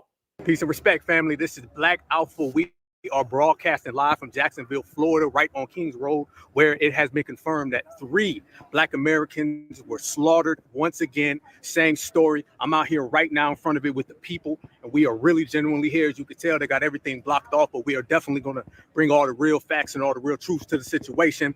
What we do know is that this was another anti-Black shooting. Don't let anybody spin it with the people of color. Don't let anybody spin it with the minorities. This was about Black people. Therefore, we need an anti-Black hate crime bill. You hear me, Joe Biden. You hear me, all the Republican Party, the Democratic Party, every last one of you. This is what we need because it's about us. We are right here, the Black Alpha Network. We're going to continue to be here with the people. I'm hearing a whole lot of stories coming in and out, but we're going to get to the real facts and the real truth. Everybody is out here right now. We're all breaking it down, and people are really holding each other together. So we're going to talk about it. We're going to be about it, and I'm going to stay tapped in with the family, man. So y'all stay good, and we are on alert 24/7, 365. B1 certified salute. We'll be right back to you. Yes, indeed. Boom. And I show that to show you, family. Did y'all see any people from over there right there next to me throwing their arm around me? Did y'all see that? Did y'all see all those folks who say they created hip hop? Were they there? How come these folks ain't never there? If you want to help foundational Black Americans, you got a plethora of times you can help us. Trust me, fam. Anybody who claims that they're an ally or friend, it should be clear. It should be open. You should understand it. These folks who claim to have been there with us, but we can't ever seem to find them, we got a whole lot of places. We ain't hard to find, family. We are not hard to find. If you've been looking for foundational Black Americans been in the place. All you got to do is sit back, watch your television, walk down the goddamn street. We got a long history of people coming at us funny style, so don't tell me that you've been there and I don't see you. These invisible allies are done. These fake solidarity ass people are done. No longer is anybody going to run around here and try to shame us into helping them when they ain't lifted a finger for us. They ain't twisted a damn doorknob for us. Nobody. So foundational Black Americans, we're going to stick to ourselves, because when I'm on the front line and my brothers and sisters are on the front line, it's only us marching. Anytime someone does show up, why do they show up, family? They show up for what? They show up so they can get in on it and they can divert the attention and shift the energy. We know this. This generation is not going for it. So the situation in the Middle East, they've been sending out a whole gang of people. And all these people been trying to come and shame foundational Black Americans. Did y'all see that Amari Stoudemire guy come out? This ex-washed up ass basketball player. He come out and he start talking about foundational Black Americans, and he start trying to shame us, and he start saying how we need to get involved. He start talking about Black Lives Matter and all this other nonsense. Family, listen to this guy right here trying to tell foundational Black Americans what we needs to do. I woke up, man, this morning with some disturbing news out of Israel. That Hamas kidnapping children, putting them in cages, killing women, killing the elderly. That's some coward shit. That's cowardly. And for all y'all Black Lives Matter who ain't saying nothing, well, let me figure out exactly what happened before I say anything. Fuck you. Figure out what? It ain't never been cool to kidnap kids and put them in cages. Ain't never been cool to kill women and elderly. Never been. No matter where you from, what you represent, what tribe you for, don't matter. Ain't never been no cool. They ain't never been none that nobody supported. And then you go and hide and put the kids in front of you as a barricade. That's some coward shit. All you politicians who always have something to say on the contrary, I see you. Fuck you. All you Black Lives Matter people who always have something to say and always support everything else and you quiet now, fuck you too. Only place in the world where I can go and study Torah and eat kosher food. Only place in the world. Some coward shit, dog. And all y'all support it, fuck you. On my mama, we don't respect none of y'all for that. Nah. On your mama, your ass can flee out this country, homeboys, what you can do. All right, understand that. And this is what I'm talking about. Look at the two differences between the videos I just showed. One video is me outside after a mass assault and nobody's there to help. Okay, only other FBA. And then the next video, dude sitting there trying to shame us, telling us how we need to get together and be there with them. This is what we talk about, family. You see this caping all the time. These people really think that we owe them something, and they're upset that we aren't giving anything for free no more. You're going to have to run it. That's the type of time foundational Black Americans are on, and we're going to stay on that type of time. And they start talking about these fake solidarities with these groups, family. I can't see them.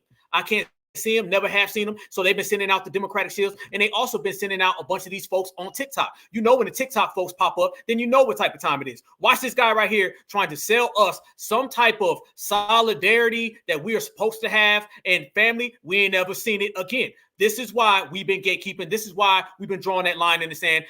And this is why we've been sticking to our own business. Watch this guy.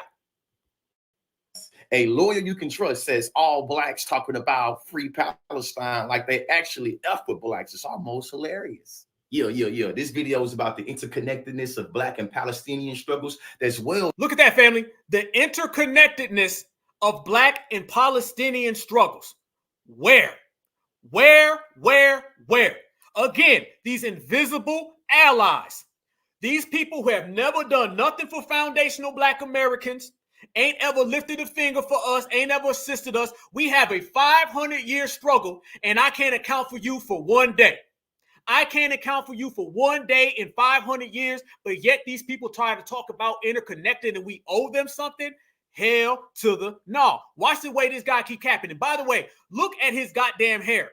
The man got the Palestinian flag in his hair. This is the level of caping and capping that they will do. They will go to any level to get FBA involved. You know why? It's because they want FBA muscle. That's what all of this is about, family. Don't let nobody tell you different. It ain't about we been there for y'all. We love y'all. We interconnected. What it's really about, family, is we want FBA muscle the same way we want FBA's country, FBA's neighborhood, FBA's land, FBA's hip hop, and everything FBA has accomplished. You can't get it on your own, so you pick up the phone and you call us. But guess what? We ain't answering. Not this generation. Dated and historical, you know. We know the solidarity between Palestinians and Black folks can be traced all the way back to Malcolm X, Martin Luther King, and the Black Panthers, all the way through George Floyd and the BLM movement. And also, contrary to popular belief, Black support for Palestine has long existed. Key historical figures such as Malcolm X, James Baldwin, Amari Baraka, and various Black organizations, including SNCC, which stands for the Student Nonviolent Coordinating Committee, and the Black Panther Party for Self-Defense, supported Palestine. Their position and work on Palestine was fundamental.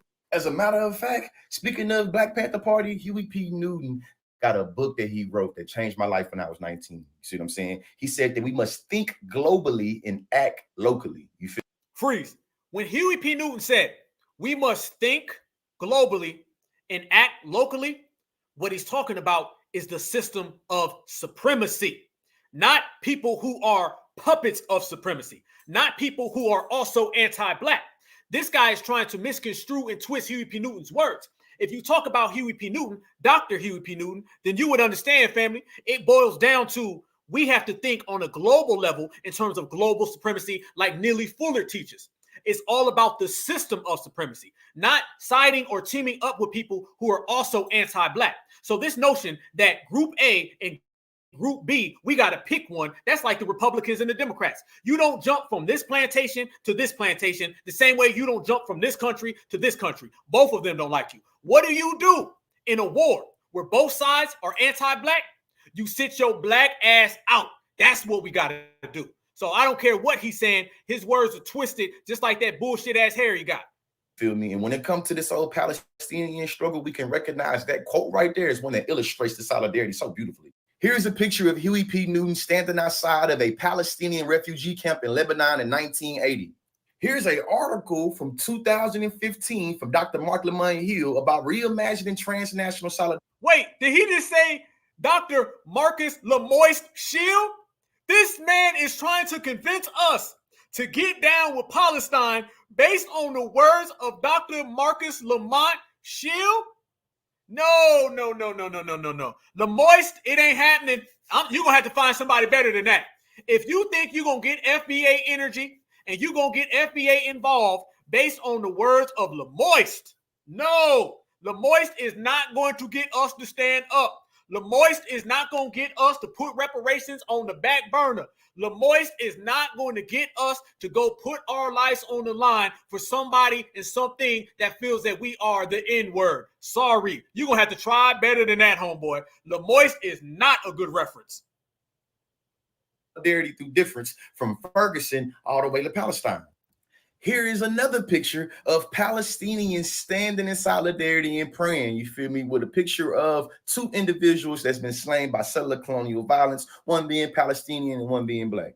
But that's not it, though. Through his advocacy, Malcolm X linked Black internationalism with the Palestinian cause, and this created a legacy of solidarity that created world-influenced Black Palestinian revolutionaries to come. For the people in the back, a lot of the military funding and tools that's used to police both Black Palestinians and Black folks come from the same entity, the American government. Lastly, it was very telling in this tweet that Palestine is capital, but the B in Blacks is lowercase. This man is talking about uppercase and lowercase. That is your representation. That is you trying to convince us. That is your whole speech on trying to get foundational Black Americans involved. That right there. Marcus Lemoyne Hill, lowercase and uppercase. You're sitting there trying to tell us about some interconnectedness that we ain't seen. You're trying to get us to believe that a capital letter versus lowercase letter, that's the difference. If you don't get the hell out of here with that one, if you don't get the hell out of here with that one, bro tip, that's one of these bro tips. Notice the way he's talking. He's trying to get all philosophical and deep. If y'all don't see the notion of the existence of what occurred, then you won't understand the platform and the format. We don't understand none of the shit you're talking about because it ain't real. The only thing we do understand is that we have no friends. And if you want a friend, you're going to look in the mirror and we're going to continue to promote that and understand that because these people are not out here to be our friends at all. They have never assisted us. Mind you, fam, folks will do something with you that is powerless. They'll never do something with you that is powerful. It's got to get to the point that this fake friendship stuff that Black folks try to get on for years, that has been to our detriment. There is no friends out here. In the year 2020, anything for a Black person to still try to associate, latch on, or to cling to another group, that is falsified. We're moving in a completely different direction. Us in the Black grassroots, the ones who set the precedents, us in the Black grassroots, we understand that anytime someone comes around and they try to jump on board, they're only doing it to benefit themselves. This was during the whole George Floyd situation. Look at this right here. This was in Palestine, right? The George Floyd situation. Everybody was like, man, look, they spray painted some stuff, man. They spray painted George Floyd. It's got to get to the point where somebody who's your ally has to be bigger than marching. Y'all notice that the only time they could ever speak about somebody being on our side is only with marching. That's the only reason. They always say, well, they marched with us. He marched with us. He marched with us. There are a million different ways you can be an ally. How about political power? How about financial power? How about social power? How about when all of those anti-FBA people in your homeland start talking about FBA, you call them out? Y'all notice they don't never call out the anti-FBA people in their own communities. They don't never do that. They don't never lend any money. You could financially support us. I'm so tired of folks coming around here trying to tell us how somebody march with us, as if that means anything, as if someone who is a lineage op, they wouldn't just go out in the street, hold up a goddamn sign and say, well, I march with y'all Black folks. Now y'all should come and put reparations on hold, put your life on the line and come help me. Look at the exchange, family. Look at the exchange. They want us to get on the front line of a war while all they do is come and hold up a damn sign. You see the difference there? Sign, war. Sign, war. They want foundational Black Americans to advocate for these people. Mind you, they don't want us to just come out there and say, you know, free them. We support them. That ain't what they want from us, family. Hell no. They want foundational Black Americans to put some money on the line. They want foundational Black Americans to put our lives on the line. They want foundational Black Americans to put it all on the line. While all they got to do is just come to a Black Lives Matter rally, hold up a goddamn sign, paint a goddamn picture and say, hey, look, we're friends. You owe us. We don't owe anybody a goddamn thing.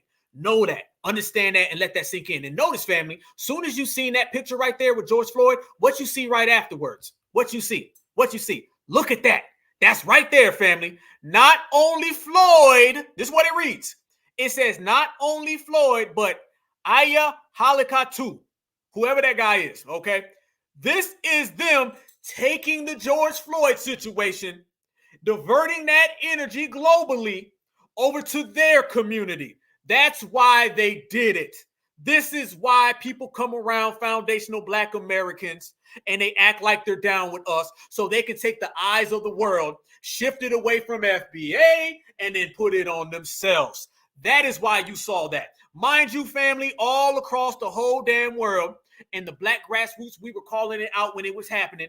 All across the world, everybody was showing these George Floyd memorials. They was putting up signs and pictures and shirts and all that. And the only reason they were doing that because they understood that we, foundational Black Americans in the Black grassroots, we made so much of a stand against what happened to George Floyd and Breonna Taylor and Ahmaud Arbery. Nobody talk about them though, right? Happened in the same time. Cool.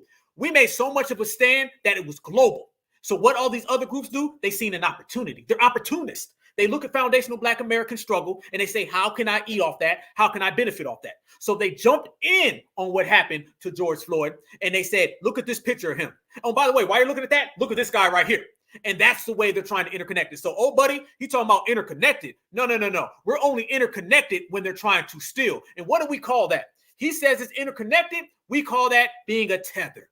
This is why we use the term tether. This is why they say we're being divisive and they hate that word because it identifies them so well. That right there, family, shows you a tether mentality. They tethered onto George Floyd so they can shift the energy and the spotlight over to them. They only did it to bring awareness to their struggle. That's the only reason you've seen that. Are you shocked or surprised that after you've seen the George Floyd painting, that right next to it, you see this guy? Why? If you're standing next to George Floyd, all it should be about is George Floyd. If you're standing next to Breonna Taylor, all it should be about is Breonna Taylor. How come it got to be about this guy too? And that guy over there and the guy around the corner? Why? How come foundational Black Americans always have to share? That right there, family, is all lives matter. That is all oppressed people matter. And that's what they always trying to do to us. All oppressed people matter.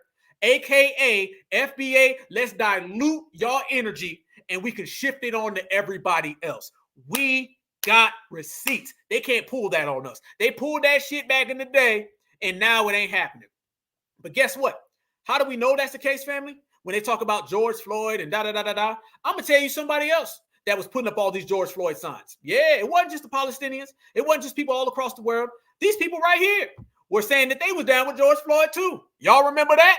Now, guarantee you, all of them people right there that were saying that they were down with George Floyd, them same people right there said, go vote for Joe Biden. The same way the Palestinians was trying to get your ass to focus on their people off of George Floyd is the same way the dominant society, the liberals, the Democrats was trying to get you to go vote for Joe Biden based off of George Floyd. They use the pain and suffering of foundational Black Americans as no more than a catalyst so they can eat off of our struggle. That's what it is. So, old boy with the fucked up hair and the goddamn Palestinian flag in his braids, okay, note to you, you can sit that chump talk down, and no matter how many times you try to talk about a letter or you try to talk about Huey Newton or Malcolm X and try to twist their words, we know that what you really doing is you caping. And underneath all of them fucked up ass braids, I guarantee you, you have on a cape that we don't have, family. So this is what we mean when we speak about these people trying to eat off of our culture, trying to eat off of us. We know that all of these people are only out here so they can benefit. They can benefit. They want to benefit. They don't give a damn about nothing that's going on. These folks are popping up left and right out of the woodwork. And the main thing that they're trying to do is to get foundational Black Americans involved with their own struggle. And soon as we do what, family? Y'all know what I'm about to say. Soon as we put it down and we do all the heavy lifting for them, they adios. They gone. You won't see them no more. They'll be split, and they'll take all that stuff back and they say, all right, peace out. It's the same thing the Democrats do. What the Democrats do, family? The Democrats said, listen, y'all gonna ride with us or we're out of here. Peace out. Y'all go vote for Joe Biden, gone, and you ain't seen him since. Look what's going on right now. This right here, family. Check this out. Check this out. This is in the state of Maryland right now. And what they always do, family, they always send out the black faces, right? They send out the blackface, and he's saying how we got to stand next to Israel, and he's basically talking to black people. Watch. I'm here to say very clearly, we are here to stand with the state of Israel, to recognize the right of Israel to exist, to recognize the right for Israel to defend itself, to recognize the right of Israelis to live without fear. But today, it's not just time for us to stand with Israel. It's also time for us to stand unequivocally against Hamas. I've led soldiers in combat. Boom. Understand, family, what he's doing right there is he's talking to black people. All black politicians, they're talking to black folks indirectly. This is why they send him out there. They send him out there so he can go and try to convince black people. Because we know a damn black politician, they can't win over nobody from the dominant society. He wouldn't dare go out there and try to talk to somebody from the dominant society. They ain't listening to him. All politicians do is that they're proxies and they try to pretend like they're talking for us. They're telling him, you need to go on out there, boy, and you need to make sure that them black folks get behind this whole mission that we have, and that's what you need to do. And he goes out there immediately and he says, okay. It's no different how they send out all them folks to go and try to indict Donald Trump. That's the same exact reason right here. They're talking on behalf of foundational Black Americans, and we're the ones that he's trying to reach. We're the ones that they're trying to get that shit through to, but it ain't going to work. This is what I say, family. We put all their asses on the unemployment line because we do not fall for those type of games. This dude is kicking that same type of talk that you see your typical stuff. This is why Roland Martin will go out there. This is why Marcus Lemoyne will go out there. This is why all of these people will go out there. They'll talk all that talk, and they'll try to come back home to Massa, and they'll say, well, Massa, I tried, to get the black folks on board, and hopefully we can get them on board now, because if they don't, I know voting season's coming up. And you're seeing it all across. It ain't just that. There's this thing where a whole gang of black folks be out here trying to get all of us involved, trying to get foundational Black Americans, like I said, to stop what we're doing and to go cape for other communities that will call us the N-word in all types of different ways. Did y'all see out there in South Africa? How are y'all surprised at this one? Out in South Africa, what they doing? They out there showing love. Have y'all seen any of them say this about us? Watch this, family. As you can see, this is the National Executive Committee. All of us standing here, pledging our solidarity with the people of Palestine. We stand here because we are deeply concerned about the atrocities that are unfolding in the Middle East, and we have passed our condolences to the people of Israel, as we are passing our condolences to the people of Palestine. Have y'all seen any of them ever come out and give that same speech for foundational Black Americans?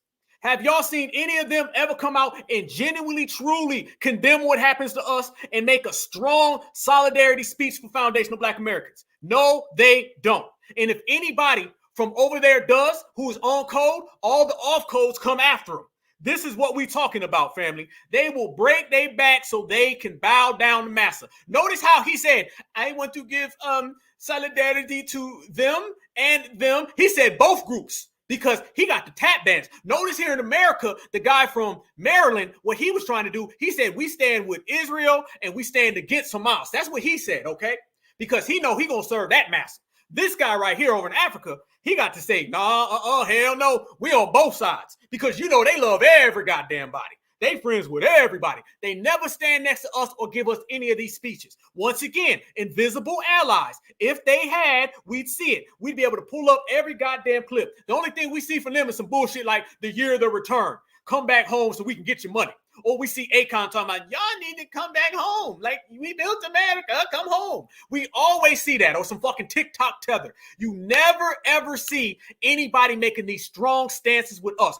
All the I'm shocked, I'm mortified. Oh, I cried so fucking bad last night. I couldn't sleep last night. Where is the compassion for us? Where? Oh, I forgot. All you do is just come to a goddamn rally, hold up a goddamn sign, paint a goddamn picture, and try to tell foundational Black Americans how we need to all be on one team. Hell no. And we have a full understanding of how the people of Palestine have taken up this issue, because they are people, as many countries and leaders in the world have opined, that they have been under occupation for almost 75 years. And what have foundational Black Americans been under? What have foundational Black Americans been under? Notice, family. I want y'all to notice that right there. Notice how he know world history real good, right? He be like, they have been under occupation for 75 years. What have foundational Black Americans been under for 500? 75? 500. 500? 75. What have we been under? Ain't it funny, once again, how they always act like they don't understand our condition. They don't know what we go through. But yet, when you start talking about somebody else, all of a sudden they become experts. He breaking it down then, ain't he? He like, they've been under this, and then they go through this and all of this. We've been under something way worse for way longer. But I ain't seen not near one of y'all come out and stand in solidarity with us. I ain't seen not near one of y'all come out and ride with us. It's funny how, once again, family, when you start talking about foundational Black Americans, all of a sudden, everybody plays dumb and they act like they don't really know what's going on in these streets. We've been calling that out and we've been letting everybody know.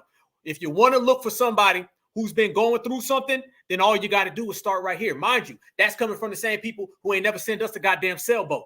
Ain't never sent us a sailboat. You can sit there and you can cite and you can reference somebody else's situation, but you can't cite our situation. But yet, when it come down to reparations, we all brothers now. Nah. That ain't the type of time. That ain't the type of game. And also, I want y'all to notice this. They're doing this hustle too, and I want the family to realize this. Look at Black Lives Matter. By the way, ain't Black Lives Matter been real silent lately? Ain't they been super silent? Black Lives Matter been silent as hell. You know why? Because we ran their asses all the way off the block. We exposed Black Lives Matter for all the goddamn money. We exposed Black Lives Matter for the frauds that we knew they were from day one when they was trying to associate every Black person with Black Lives Matter. Y'all remember that? When they was like, man, you Black Lives Matter, ain't you? Man, you all Black Lives Matter. Black Lives Matter every goddamn where. They kept trying to pull that shit on us, right? Okay. Well, check this out, family. Black Lives Matter done came out of nowhere, and they said they stand in solidarity with Palestine. Black Lives Matter, grassroots statement in solidarity with the Palestinian people. Now, all of a sudden, Black Lives Matter is trying to use the term grassroots. Black Lives Matter would never use the term grassroots. They would always hide from that. Why are they using that? Because they know we're the Black grassroots. How the hell you a Black grassroots and you done took $1 billion in donations? There ain't nothing further away from grassroots than $1 billion funded Democratic Shield organization. But yet they came out and they're saying how they stand in it. Black Leadership Network. It decries Black Lives Matter support. This is what we're talking about. And I want everybody to know this.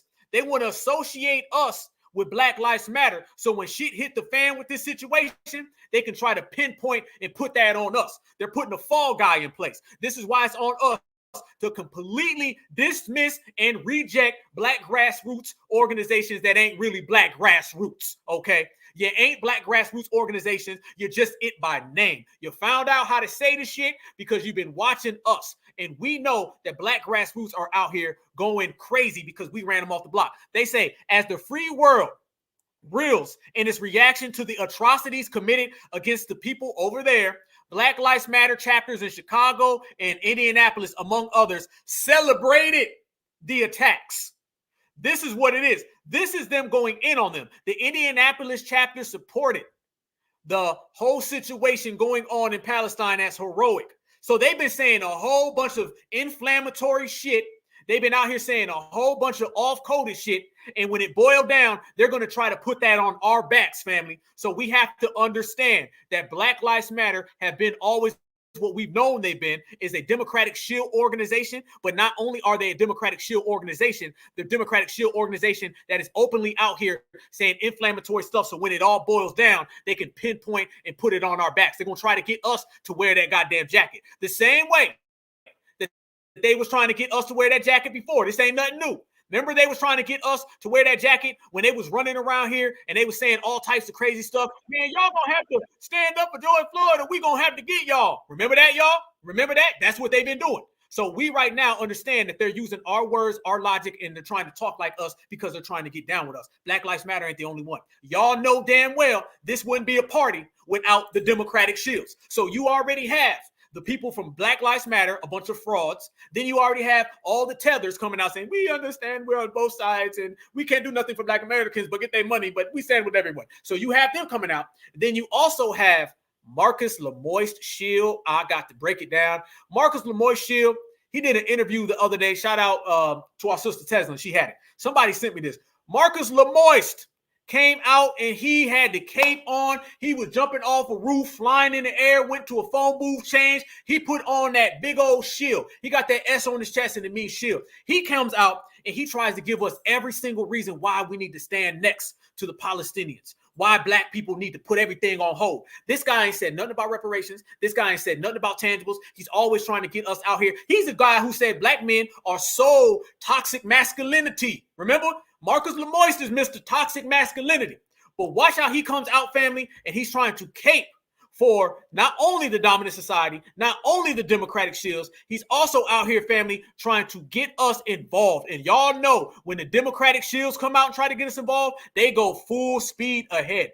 I want y'all to hear what Marcus Lemoyne had to say and watch how Marcus Lemoyne tries to get us involved. And remember how Marcus Lemoyne never says nothing about reparations. And Marcus Lemoyne can take that shit back to the Democratic headquarters because it ain't gonna fly. Listen to the cape and the excuses. We have no friends. Make sure that I keep this job because we already make less money and we already can't get the job. I can't lose my job the way some of these privileged white activists can. Mm-hmm. So I never want to shame Black people for it. Now, do I believe we should be out there? Yeah, I literally just came back from a Palestine rally in Philadelphia an hour ago. You know, and I've paid lots of prices for my activism. Mm-hmm. You know, but and I'm willing to pay that because I believe that that's what we're supposed to be doing. But I don't shame other people who don't.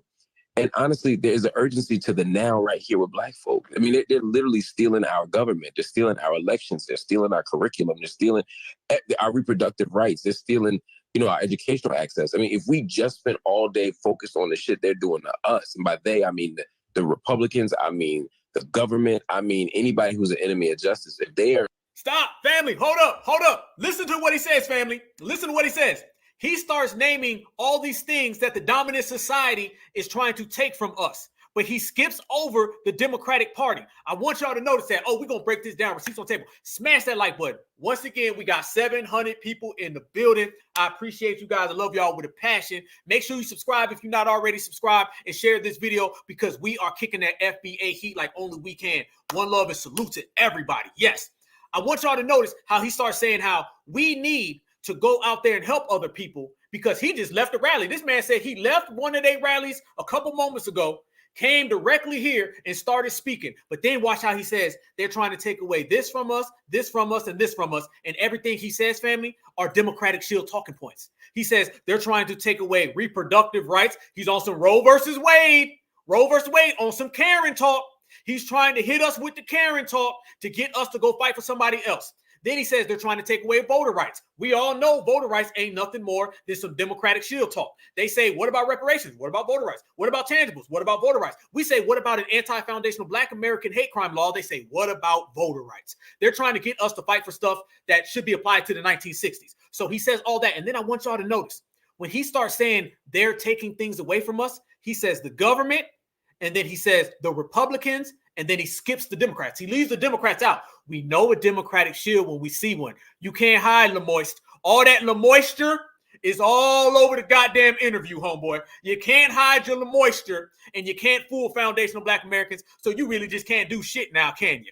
Other than get exposed. Listen to the way he flip-flops, family, and watch how he skips over the Democratic shield. So we have a Democratic shield alert, and it's brought to you by Marcus Lemoist Shield. Stealing our curriculum, they're stealing our reproductive rights, they're stealing, our educational access. I mean, if we just spent all day focused on the shit they're doing to us, and by they, I mean the Republicans, I mean the government, I mean anybody who's an enemy of justice, if they are... Stop, there you go, one more time. He skipped over the Democrats. They're doing to us, and by they, I mean the Republicans, I mean the government, I mean anybody who's an enemy of justice. If we just focus on that, our plate will be full. Now, the reason why I happen to believe that we should be fighting anyway is because I share the analysis that Dr. King had. I share the analysis that Malcolm X had. I share the analysis that SNCC had. And that is that oppression doesn't have a border or a boundary. Family, notice how, here you go, y'all knew he was going to hit us with the Martin Luther King. They always use Dr. Martin Luther King whenever they are trying to shame us. And remember that last guy, he started talking about Malcolm X. He started talking about Huey Newton. Notice how they tried to invoke all of our foundational Black American heroes so they can get us to go fight for someone who is anti-foundational Black American. Think about that logic, family. Use foundational Black American heroes so foundational Black American people can go fight for anti-foundational Black American people. It makes no sense. So you knew the Martin Luther King quote was coming. You knew they was going to misconstrue Malcolm X, and you knew he was going to bring up SNCC, or he was going to bring up the Black Panther Party, anything they can do to evoke emotion. It's the same play the Democrats have always done. Scare Black folks into doing something that Black folks should never be doing. And they're upset that we are right here, 700 deep in this room, foundational Black Americans, and we running it all out the building. The forces that oppress us are global.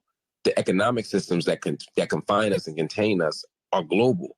And so until we dismantle those systems themselves, we will be, it's like whack-a-mole. It's going to be popping them here, there, and everywhere. And there's a value in oppressed people standing up together. There's a value in oppressed people fighting and linking arms, but also being locked into circumstance, saying we're all fighting white supremacy. We're all fighting settler colonialism. We're all fighting capitalism. We're all fighting homophobia, transphobia, anti-Semitism, whatever the thing is. We have to look at it as a global process. So when I look in Israel and Palestine, I do see that. And I don't think it should be like, because a lot of times people say transactional, what they mean is, for example, there are people right now who don't have the capacity. If I'm an Armenian right now in Azerbaijan, or I am a Uyghur, or I'm a Kashmiri in India is probably a better example. I'm a Uyghur in China. The way that they're confined and contained, they literally can't march and protest the way we can.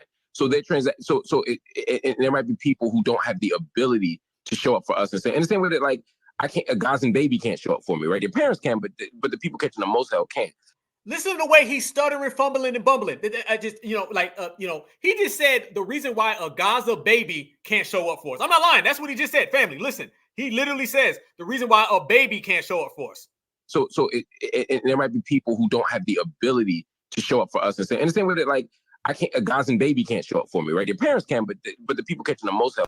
This man said the reason why a Gazan baby can't show up for us, the parents can, but the baby can't. No shit. Because it's a baby. This is what they're doing and how low they will go to try to get us involved in another person's conflict. He's stuttering, fumbling, and bumbling all over the place. He said a whole bunch of words, but nothing's being said. There's nothing concrete or solid on what he's speaking on. He's just babbling at this point, carrying out his Democratic Shield agenda so he can get foundational Black Americans to place ourselves in harm's way for people who would not piss on us to put out a fire. No, that ain't how it works. We are FBA first, FBA only, and that is the way you get results, moist. Okay. So there's a way that I'm saying, even if these people have not yet shown up for us in the way we might want, we still have to make a moral choice. Now, again, even if you don't want to play a role, y'all, your tax money is still funding the occupation. Stop. Family, I'm sorry. I got to say this. I got to throw this in there. I caught more bullshit, okay? Notice how he said, even if you don't want to stand up for it, you need to make the moral choice. All right, now he's going into that preacher talk. That's that preacher shit. Even if you ain't got the money now, you need to go ahead and hand over what your dues have because the Lord's is always watching. You know they was going to give us that 21st century version of that, and that's exactly what it is. And then watch, family, when none of that works and nobody's rocking with it, then he starts going into the, well, your taxes pay for it any goddamn way. Watch him use the taxes excuse. Baby can't show up for me, right? Your parents can, but the people catching the most hell can't. So there's a way that I'm saying, even if these people have not yet shown up for us in the way we might want, we still have to make a moral choice. Now, again, even if you don't want to play a role, y'all, your tax money is still funding the occupation. So you're not blameless. At the very least, you need to vote in a way. You know, like the people who got the best, from my perspective, people who have the right agenda on the economy and have the right agenda on mass incarceration tend to have the right position on this issue too, more than those who don't. You know what I'm saying? It ain't like when we're choosing candidates, we rarely have to choose a candidate who believes in environmental justice but doesn't believe in education, fixing the school. You know what I'm saying? Like typically they rhyme. You know, they don't always, but they rhyme. And part of why I wrote the book, Except for Palestine, is because a lot of time the one exception is Palestine. These people will be progressive on every issue but that. So my point is, if we just let them know we watching, we ain't got to become foreign policy experts. We ain't got to prioritize Palestine over the projects. But what we can do is say, look, we watching. We watching y'all. So we need y'all to be accountable on this issue, just like you are all this other stuff. Notice right there, family says, we watching. We got to be on y'all and let them know that we watching them in all times and we got to hold them accountable. Don't that sound like to hold them accountable after the election? It's always FBA, just do something now, do it blindly, don't even think about it, and then hold them accountable later. That's the same thing the Democratic Shields were telling us about Joe Biden.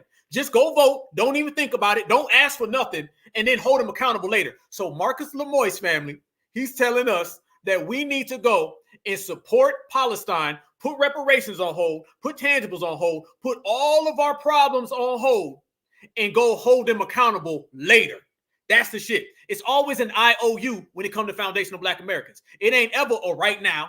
It ain't ever y'all gonna get it today. It's always if you wait 10 years, 4 years, 5 years, hold them accountable tomorrow afternoon at 7 o'clock. And then tomorrow afternoon at 7 o'clock, they'll tell us the day after that at 8:30. This is what they do to us. And they don't like the very fact that we calling it out. So no, that ain't gonna work, Marcus Lemoyce. You're gonna have to try harder than that. Ain't no all my foundational Black Americans are gonna go put ourselves in harm's way and then go hold these people accountable after the war. The same way you told us go hold Joe Biden accountable after the election. How has that worked out for us? It's a new day. It's a new time. It's a new generation.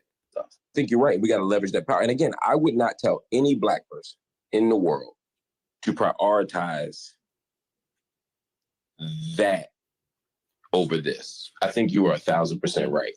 I'm just saying, if we can, let's do it. If we can't, then let's just focus on our stuff. But I think just if we can, let's do it. If we can't, then let's just go focus on ourselves. So focusing on ourselves is secondary. Listen to what he just said. He said, if you can help them, go do it. But if you can't, then focus on yourself. So focusing on yourself as a Black person is number 2. So he's saying we should go do everything for another group that's racist towards us. And if that doesn't work out, then we can worry about ourselves later. No, everybody else is themselves number 1. So we're going to be ourselves number 1 all the way through to infinity.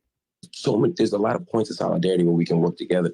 And if we're smart and build those networks of solidarity, then we ain't the only ones with the long list, right? And if their list gets longer, ours can get shorter. In other words, if Palestinian Americans over here fighting against police terrorism against us, and Black men are out here speaking out for reproductive rights of women. Wait, he said if people from over there are over here fighting for foundational Black Americans against police atrocities, where? They're not fighting for us. And then watch how he throws in reproductive rights again. Watch it again, family. This guy don't stop with the Democratic shield talk. You let a Democrat talk long enough, all the shield is going to be everywhere, just like all the Marcus LeMoisture is everywhere. Police terrorism against us. And, Black men are out here speaking out for reproductive rights of women. then everybody's list gets a little shorter. And again, these issues start rhyming. And once they start rhyming, then all of a sudden, we ain't got to fight in the same way. Caping, capping. That's all they do. None of that worked on us, family. So he went on and on. He continued to babble, and he continued to try to provide all those fake talking points. That right there was one of the worst attempts I've ever seen at Democratic Shield Talk. And I'm telling you right now, that ain't going to cut it. Not in this generation. Family, in this generation, you're going to have to do better than that. You're going to have to do better than that. The invisible allies, the fake solidarity. I can't point to anything that you've done. You're sitting there talking about reproductive rights. He noticed, hey, family, did he ever say anything about supremacy? Did he say anything about reparations? They don't get the point. We are about reparations, okay? CPR, cash payment reparations. That's what we're about. If you ain't talking reparations in the form of cash payments, you ain't talking to us, Lemoist. So you see right then and there, family, he was trying to give us the whole con game and the whole hustle to try to get us to focus on things that have nothing to do with us, and we did not go for it. He didn't know what to do. He didn't know what time it was. He was stuck. So that right there is like they always do. They're trying to get foundational Black Americans on board. And when they realize foundational Black Americans are not on board, then they try to flip-flop. Then they try to shift the energy. And it was nothing more than tether babble. Matter of fact, I don't know if he's a tether or not, but I'm going to tell you right now, it's tether babble in terms of they're trying to tether other groups onto us. And he's being a spokesperson for tethers. So you're going to have the person who's the tether. Then you're going to also have the person who comes over here and they play a spokesperson for the tether. And they try to create that bridge that takes what the tethers do, and then they try to slide it on over to us. This is what he's on. And notice, the reason why we call him Marcus Lemoist ain't just because it's a funny name. No. He's Marcus Lemoist because remember when he said this, family?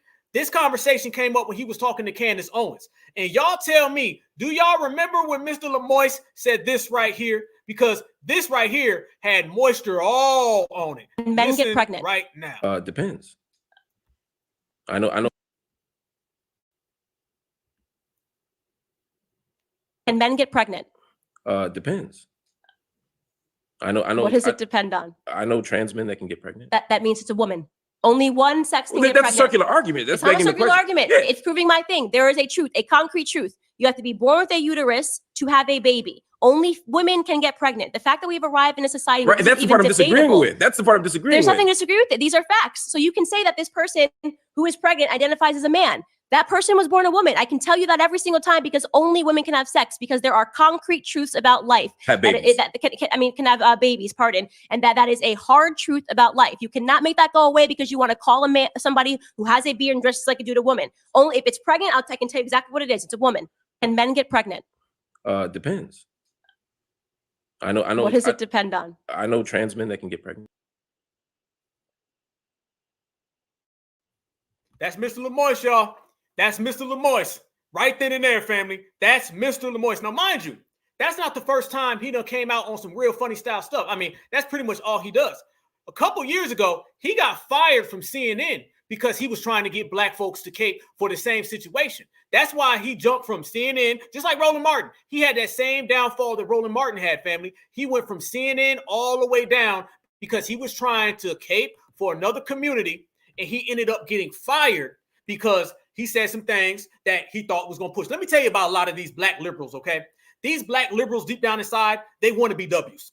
So they start trying to talk all that liberal talk, all that, what he just said right now, where Bob and John and William can go ahead and live a life like Susan and Sally and Joanne, all that type of talk he's on right there. That's all that liberal talk. That's all that Roe versus Wade talk that he was on. That's all that reproductive rights. They start trying to talk like liberals because deep down inside, when Marcus Lemoist looks in the mirror, he sees a W man looking back at him. Okay, that's what they want. It's the same thing with Roland Martin. Roland Martin looks in that mirror, and who does he see looking back at him, family? Roland Martin sees a W man looking back at him. That's what they want to be. So these W's, these W chasers, they start talking and they start saying things that get their ass fired. A couple years ago, he was running around here and he was trying to say the same things he's saying now, and he got his ass fired, okay? He got fired because he thought that he was going to say the same thing that Bill O'Reilly says. He thought he was going to say the same thing that Sean Hannity says, Como. He thought he was a W. And this quest for these folks to be W's always gets them fucked up. So that's what you see when you start dealing with these people. They end up thinking that there's something that they cannot be. They end up thinking that there's somewhere where they aren't, and he got his ass fired. And this was years ago. That's why Lemoyce went from national television to now he's doing an internet show. Doesn't that sound very, very, very similar to who? It sounds very similar to Roland Martin. Same thing happened to Roland. Roland was on national television. Then Roland ass on the goddamn TV show on the internet. And by the way, his show on the internet, he was on there begging for donations the other day and talking about he's going to have to cut staff. You know why? It's because foundational Black Americans ain't fucking with you no more. We done called you out the same way we called out Lemoyce, and neither one of you guys got anywhere to go. Check this out, family. We not done. After you see this right here, who do you think also came out and stood next to that situation?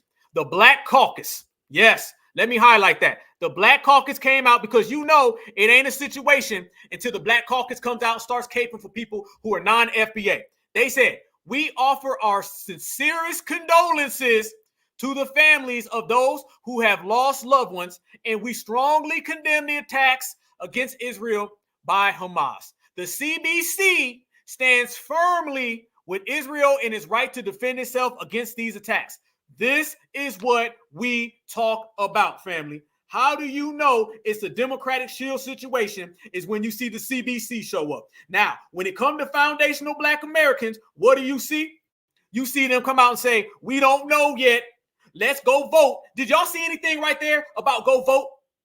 Do you see anybody saying, well, the way we solve this is that we all vote? Do you see anybody there talking about a fish fry? Did you see a fish fry involved, family? No, you don't see no damn fish fry. What you do see instead, fam, is them trying to get foundational Black Americans once again involved in somebody else's talk, but they don't give us the same way they speak to them. If that happened to foundational Black Americans, as a matter of fact, when it does happen to foundational Black Americans, go back to when I was in Jacksonville. You're talking to somebody, fam, who was on the front line of a mass harming. And by the way, I respect and salute everybody who sent me all the love when I was down there. All I know is that y'all had my back.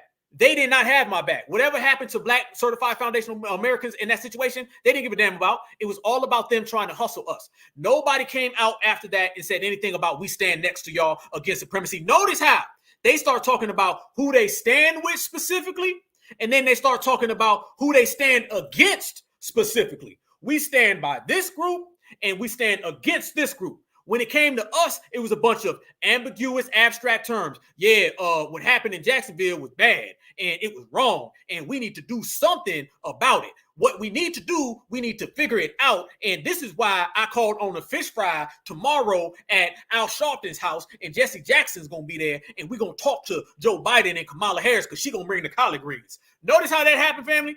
Now, when it comes to this group right here, specific, direct, exclusive. When it comes to us, when I was down in Jacksonville, I did more work for foundational Black Americans down there than they did.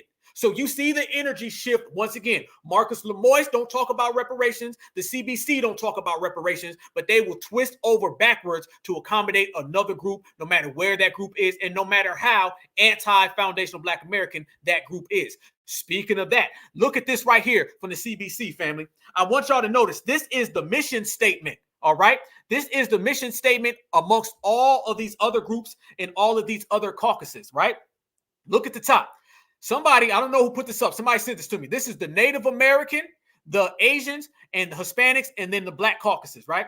I want you to notice the language that they use. I told you, family, they know how to speak in back ways so they can try to get off their bull-ish. Watch this right here, family. This is the Native Americans. This is what their mission statement is. They said, they have to maintain relationships with tribal governments to uphold our federal trust responsibilities to Native Americans through legislative process. Native American only. Here goes with the Asians. They said their purpose is to provide a structure to coordinate the efforts and enhance the ability of the Asian American and Pacific Islander members of Congress, specifically only Asians. Then you see Hispanics. They say the 38th member of Congressional Hispanic Caucus advocates for issues important to Hispanics through the congressional legislative process. Only Hispanics specifically. Now, look what you hear when you get down to the Black caucus. They say, since established in 1971, the Congressional Black Caucus has been committed to using the full constitutional power stationary authority, and financial resources of the federal government to ensure that African Americans and other marginalized communities in the United States have the opportunities to achieve. Black people and everybody else. That part. That's what you get when you deal with these black politicians. That's what you get when you deal with these cosplayers. That's what you get when you deal with the Democratic Party. So when it comes to caping for a war somewhere else, when it comes to who built hip hop, when it comes to these black elected officials, you already know what you're going to get. You're going to get people who have anti-black sentiments, who actively work against us. And what they try to do, family, they try to cloak it in a bunch of nonsense like they're supporting us and they're really down with us. In reality, they're not down with us. They stand against us, and they don't like the very fact and the very notion that we've been calling that out in this generation and this time and this era. That is what it's all about. We know that they would prefer to put every other group. We know that they're going to continue to put every other group above us. It's our job, and what we've been on in this generation, in this era, is to run their ass clean off the block, and that's what we've been doing. Because not only are they trying to use this situation as a situation to uplift other communities, family, y'all know they're going to use this situation as what? Open borders.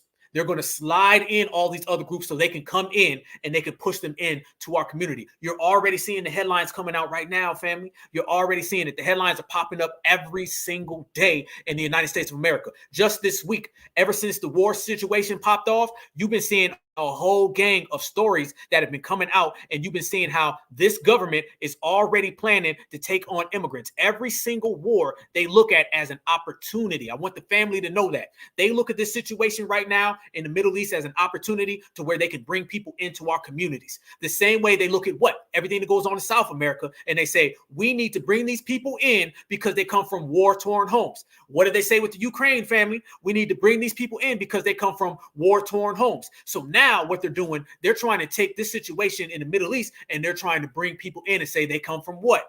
War-torn homes. What's the biggest friend to immigration? What's the biggest friend to the open borders policy of the Democrats? What's the biggest friend to try to move these folks into Black American communities? A war. Because they look at all these wars and they say, we can recruit people to come in here and we can recruit them same people to put them in place of foundational Black Americans. So trust and believe. They over there doing that Birdman hand rub right now, okay? And they're watching this situation and they're saying, let's bring all these people in. We're going to put them in foundational Black American communities, and that's the way we're going to do it. Off the presses, this right here, exclusive, Black Alpha Network. Smash that like button, family. Subscribe to the channel. We building, we working, we shining, we grinding. Watch this right here, family. These are the headlines that I compiled over a few days. This is a matter of 3 days, family. You're going to see the immigration process, and you're going to also see not only the immigration process, family. I want y'all to focus on how this situation they're going to exploit so they can try to bring these people into our communities, and therefore they can take foundational Black Americans and con us with this war. Look at that right there, family. The Biden administration threatens banks that refuse to lend money to illegal immigrants.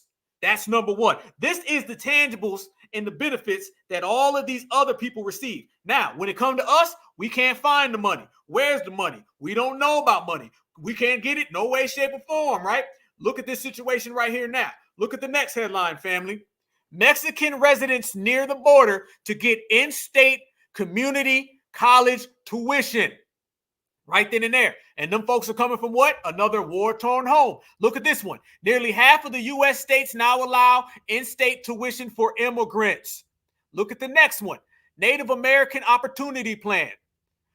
UC's Native American Opportunity Plan ensures that in-state system-wide tuition and student services fees and fully covered for California students who are also enrolled in federal recognition Native American programs. Who's covered? If you are eligible for the Native American Opportunity Plan in your state, system-wide tuition and student services fees will be fully covered either by UC, financial aid, or other federal, state, or other financial aid programs. Basically, we gonna find the goddamn money. When it comes to foundational Black Americans, we can't find the goddamn money.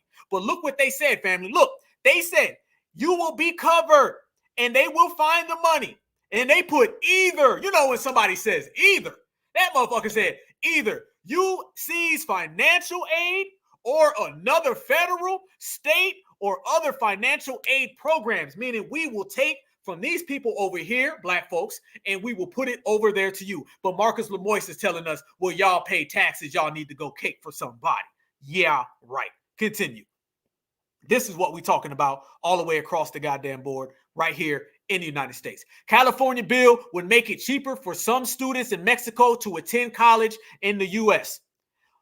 Illegal immigrants will attend college for free in Boston next school year, and Americans will pay for it, regardless of where they live. Last week, Mayor's Office of Workforce Development under Boston's Mayor, Michelle Wu.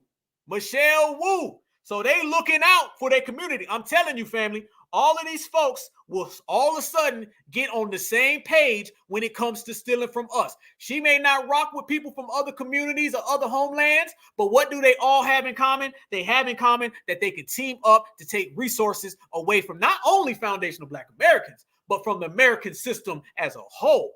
Yes, indeed. As we proceed, they got even more stories out there. Right here, Democratic Rep Jamal Bowman. U.S. should welcome Palestinian refugees. Yes, right there. That's exactly what we were talking about, family. Bring them on in. You know, they sitting there watching this with their eyes bulging. All right, he bucking them eyes because this is how they're going to slide in. This ain't nothing different than the Middle East version of the Ukrainian situation. They's watching closely. This is how they bring in more immigrants. Progressive call for the U.S. to take in some unexpected 1 million Gaza refugees. Notice Marcus Lemoyce just a couple minutes ago when I was playing his clip, he kept reciting progressives. Progressives this, progressives this, progressives this. Progressive is a term they love to use in replace of liberal, okay? Because the term liberal, that's become a real rotten term, family. You got to understand that. Foundational Black Americans, we take that term liberal and we don't really cancel it out. They can't really come around us no more and be like, liberal this, liberal that, liberal that. Martin Luther King and Malcolm X were talking about the liberals back in the day. Martin Luther King said it's your average everyday W who is actually more of a force against process and progress in this country. And then Malcolm X said the W liberal cannot be trusted at all. They said this in the 1960s. And what did we do in the Black grassroots? We've all been letting everybody know that the liberal is the one who is just as anti-Black as the conservative. He just knows how to cloak it better. So they're trying to get away from that term liberal and they're trying to push in progressive. Progress, right? Racial progress. What do they always tell us, right? Racial progress is coming. So therefore, let's take the term racial progress and call it progressive. So anytime one of these Black Democratic shields uses the term progress, they use progressive. That's what Marcus Lemoyce was trying to run on us. So now they're saying that them same exact progressives that they were just trying to sell us, they're already calling for them to take in 1 million Gaza refugees, family. That came out 2 days ago. Damn, they on it. They ain't playing. They're not done though.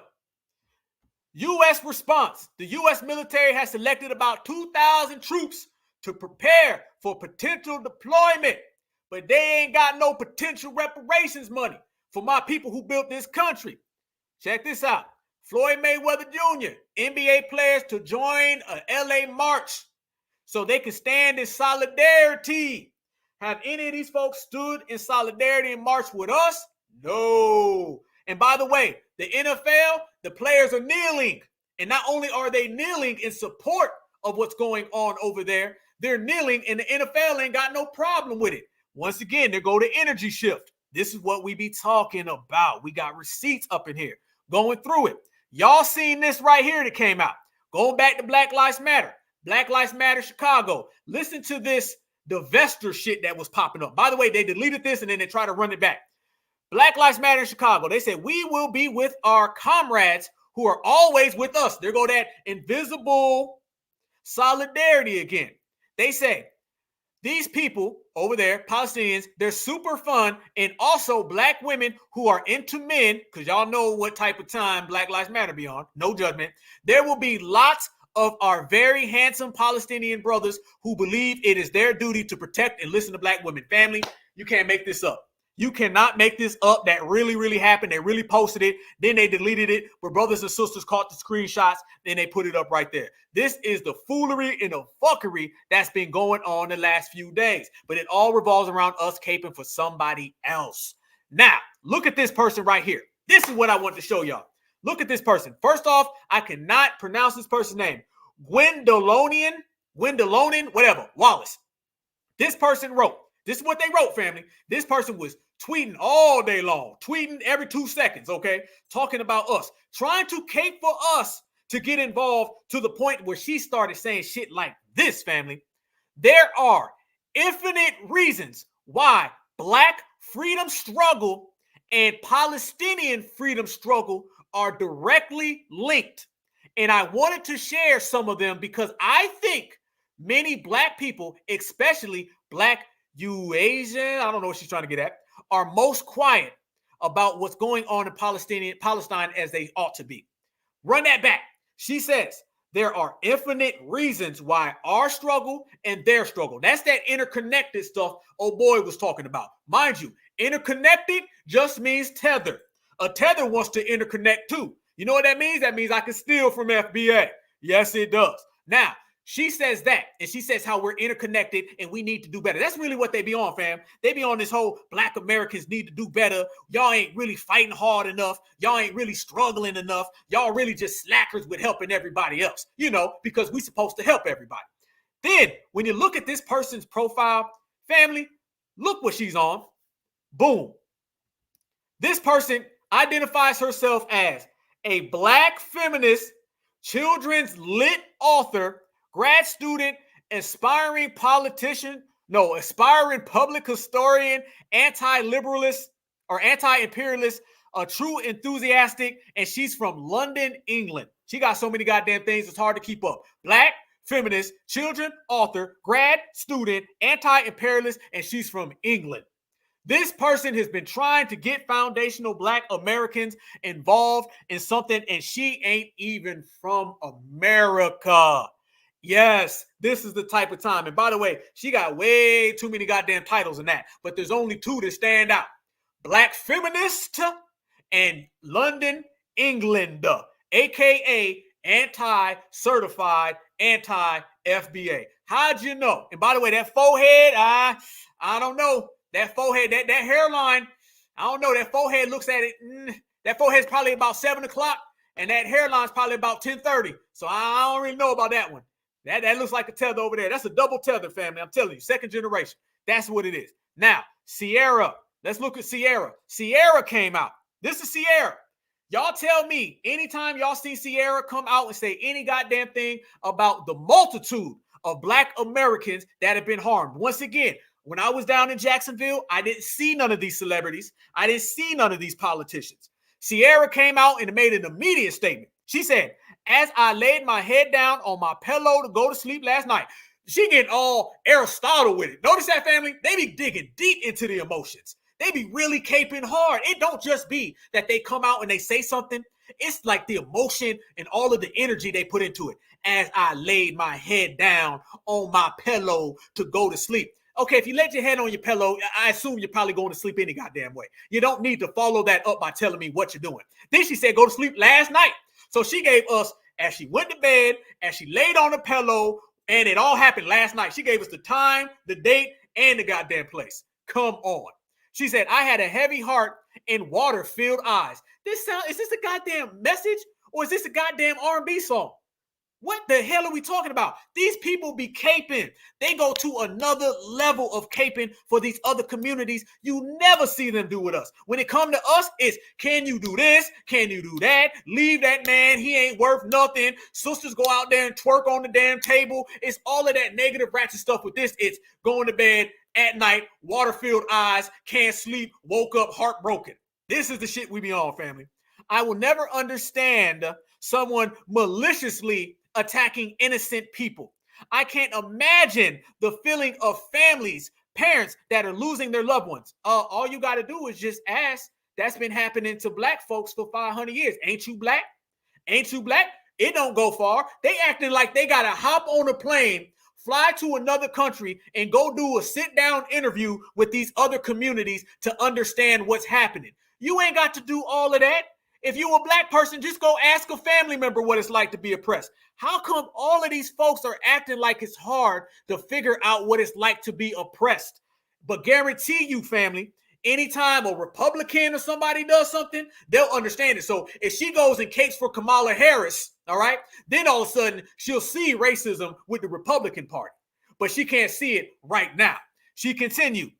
She says, my heart goes out to everyone that's being impacted by what's happening. I am with you and all other innocent lives that are being impacted by such cruel-hearted people. Family, family, family. Let's unpack, let's unpack, let's unpack. This is what we be talking about. When we say that all these other people from all these other communities come out here and they always try to get foundational Black Americans on board with whatever they're dealing with, and we say they never had this type of energy for what foundational Black Americans are going through.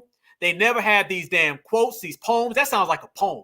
Is that a solidarity statement or is that a damn poem, family?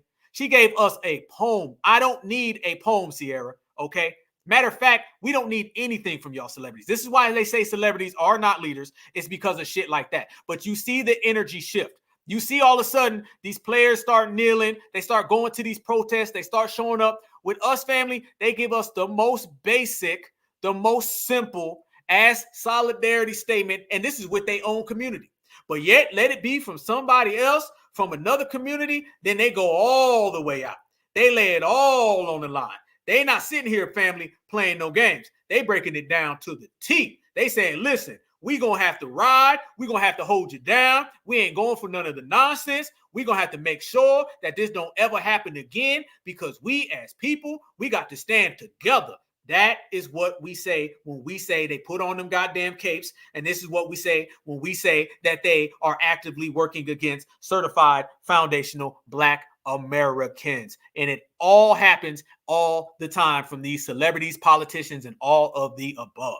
That right there, family, was the fake solidarity picture that we were just talking about. And that fake solidarity picture is always followed by that right there, family. So when you see those two back to back, basically the first one was only to get attention to the second one. And these people do the same exact thing. They'll come out with their pictures too, and they'll tell everybody, hey, we stand next to Black folks. Yep, that done happened before. That ain't nothing new. That go back to 2020, family. Everybody in the world was down with George Floyd. And then they was turning around and telling us how we needed to go vote blue no matter who. Don't fall for the games. Don't fall for the games, family. That's why we call them games. But it boils down to that right there. That right there. Where in the world do you have all this time to help all these other people when that right there is going on? And when that right there is going on, nobody ever seems to have any compassion. We don't get no poems. We don't get no financial resources, no foreign aid, no free tuition. We don't get $1 for all of them Black folks that done suffered. All those Black folks who've been touched by travesties. All those Black folks, when Sierra says she can't imagine what it's like, you a millionaire, pick up the phone and call one of these families. Call somebody in your family. We done all dealt with it. We done all went through it. So how come you can't figure it out? You can't figure it out because you don't want to figure it out. And why don't you want to figure it out? Because you are more worried about caping and being accepted by the dominant society and all of their minions more than you are down with being accepted by your own people. When it comes to these type of folks, fam, this is why we've been running not only these politicians off the block, we've been running all these celebrities off the block as well. And it didn't stop. All of these folks come out and they talk about what foundational Black Americans need to do for them, and foundational Black Americans need to step up. Y'all ain't seen it. This is Kaylani. Kaylani came out. She ain't said nothing in years. You ain't even seen this stuff. Been said in videos that I reposted. All of a sudden, she come out talking about, what are y'all doing? Y'all need to step up. We'll never talk to the dominant society like that, but to talk to us. But specifically to my peers and people that are in the spaces that I'm in, what the fuck is wrong with y'all? You're being silent for the sake of money and business. Like that amounts to what the fuck is going on? There's an insane amount of unchecked privilege on literal fucking display, and it is gut-wrenching. It is disgusting. People have reached out to me like, oh, you might want to be quiet. or blah, blah, blah, blah. Or maybe you want to, do y'all hear yourselves? Have you looked at yourself in the mirror today and been like, am I a decent fucking human being? Like I'm off put. Never come out and say any of that type of stuff when it talks about the dominant society or anybody of any essence. So family, you can sit back and you can see foundational Black Americans 365 days of a year get treated in a particular fashion. But guess what? Guess what? We get treated in this particular fashion 365 days of the year. And you see these situations happen one time. And at one time gets far more love than foundational Black Americans get for all the times that these things happen to us. So it shows you what we've already talked about and what we've already known, that we have no friends. All we have is the person in the mirror.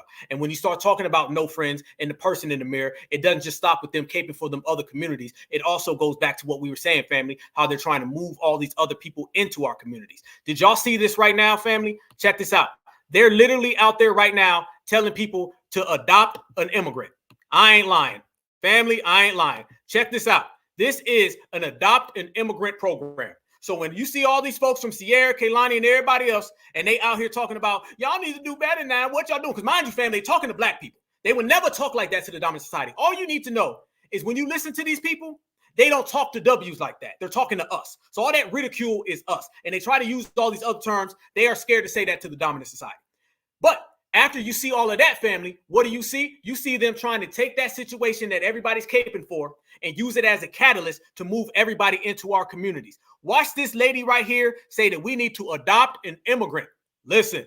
Most importantly, if you have an extra room or suite in your home, please consider hosting a family. Safe housing and shelter is our most pressing need. Become a sponsor family.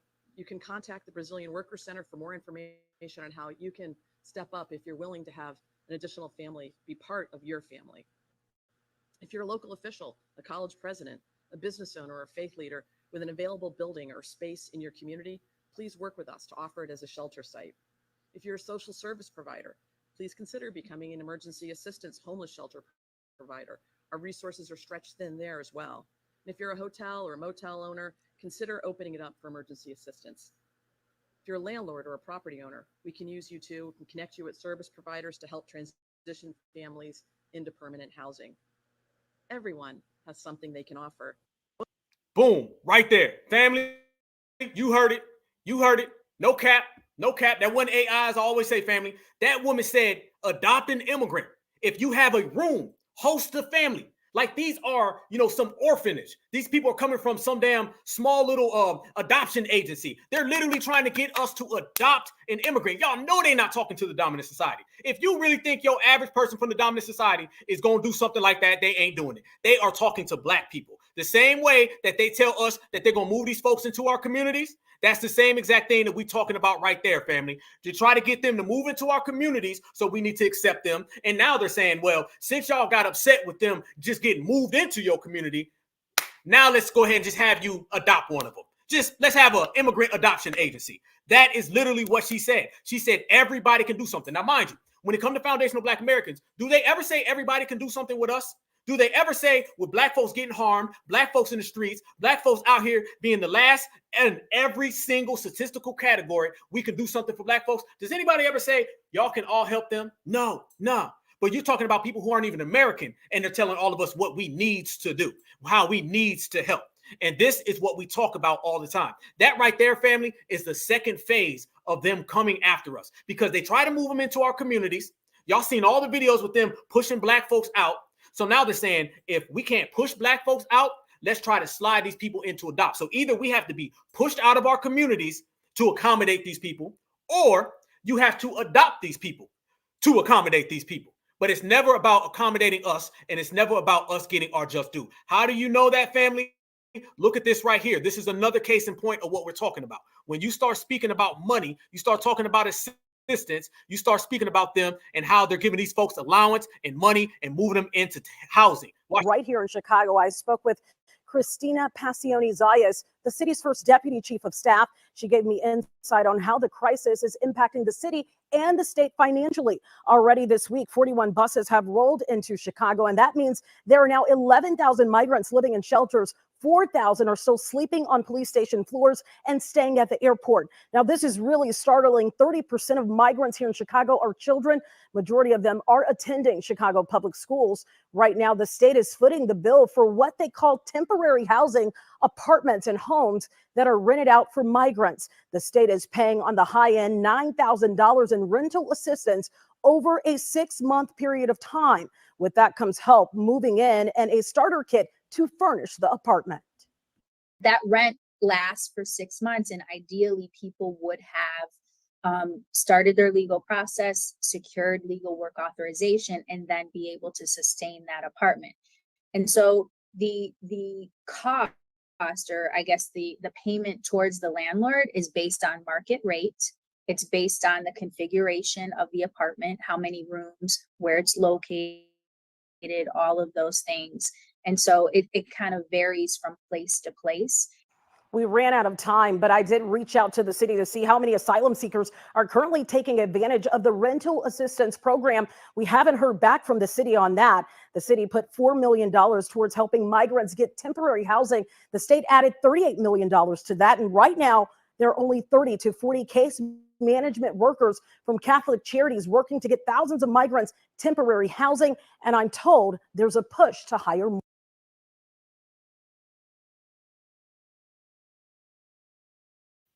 So we have right then and there, family, we have adopt an immigrant, temporary housing. And let's be honest with you, temporary housing just basically means whole sides of town. That's how it starts. It starts off with temporary housing, and then we move it slowly in, and then they stay, and then we go. So you have adopt an immigrant, temporary housing, that'll turn into permanent housing. We have thousands of dollars, hundreds of thousands of dollars. We have enclaves, we have community centers, and we have everything for them. But yet foundational Black Americans, we don't know where the money's at. That is what we speak of every single time. We got receipts this week in immigration. But family, this is the most craziest one out of everything that we done put on the table. Y'all check this out right here.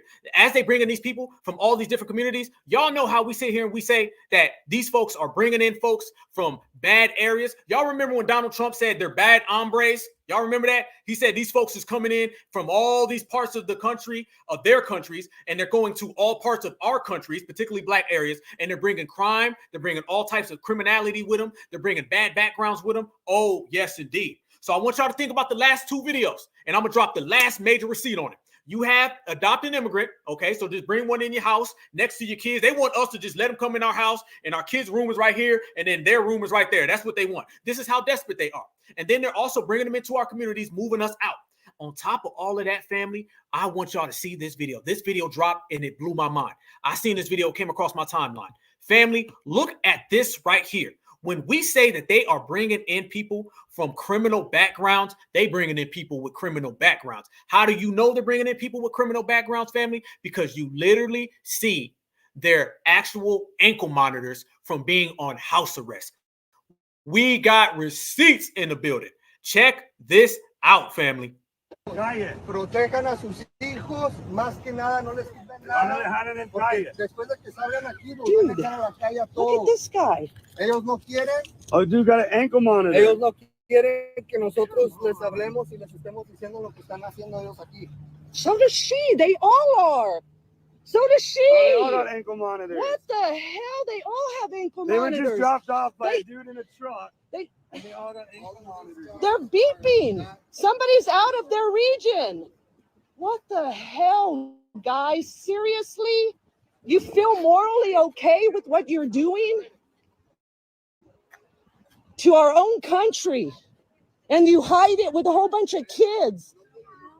Where are these kids going? Where are these children going? Yeah, it's funny, right? It's funny to you.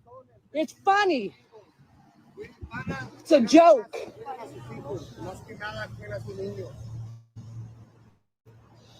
All dropped off with ankle monitors by unknown. And a whole bunch of children, hidden by a whole bunch of children. Where are these kids going? The truck dropped them off. They were all of these people, all of these kids. Dude, look at this guy. Ellos no quieren. Oh, dude got an ankle monitor. Ellos no quieren. Look at that right there, family. That is an ankle monitor. That is a crime. They have been there. That shows you all across the board. This is who they want you to adopt. This is who they want to move into your neighborhood. This is who they want to push us over there so they can come here. Hell to the no. Quieren que nosotros les hablemos y les estemos diciendo lo que están haciendo ellos aquí. So does she. They all are. So does she. They all have ankle monitors. What the hell? They all have ankle They were monitors. just dropped off by They- a dude in a truck. They all got ankle monitors. They're beeping. Somebody. Boom. That part, family. I don't know how big a receipt that can get. I don't know. We already dropped the receipts of them cutting the wire and letting folks walk through. We done already showed folks walking through and shaking the hands of the agents who were supposed to keep them out and saying gracias to the camera. And now you're seeing that right there. So you take that and you can pile that on top of them saying how, man, we just feel that everything is good. And, we got to support these folks and they coming from their backgrounds. Yeah, they coming from their backgrounds. Yeah, they are. But guess what they've been doing in that background? And they're not coming over here to assist us at all means. So we got one more thing. And I want y'all to notice. Y'all remember how I say they like to take things and they like to cloak it in being pro-black? They like to take things and cloak it in being down for the community. They like to sound like they're black grassroots, but yet they always come with an anti-FBA agenda.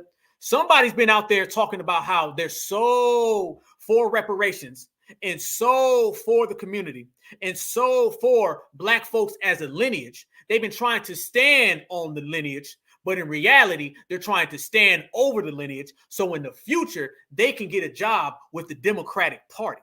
We already roasted, exposed, and erased this person last week. But I want y'all to check out something that we found right here.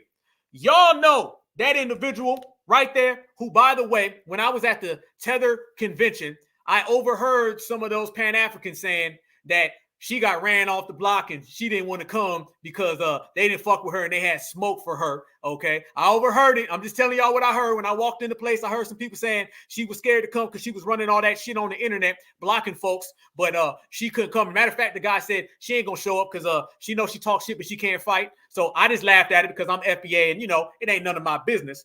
But I want y'all to know, coming across some things on the internet, I found out that all of those people that we just saw right then and there, all those groups that have been coming around and talking about how they're coming to America, they're going to get this from us, they're going to get that from us, and how you see the American Democrats of slavery been running around here talking about how they got to stand on the lineage, they got to represent the lineage, they got to do this for the lineage. Okay, cool. All right.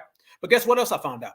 Not only have we already exposed the very fact that her and the other guy, both of those clowns, both of those chumps, are trying to position themselves to be Democrats in a few years. How do you know that ADOS means American Democrats of Slavery and they're trying to position themselves for a job as a Democrat in a few years? Because they already got hidden Democratic talking points. Check this out, family, right here. If you watch close enough, what I say, family, what do I always say?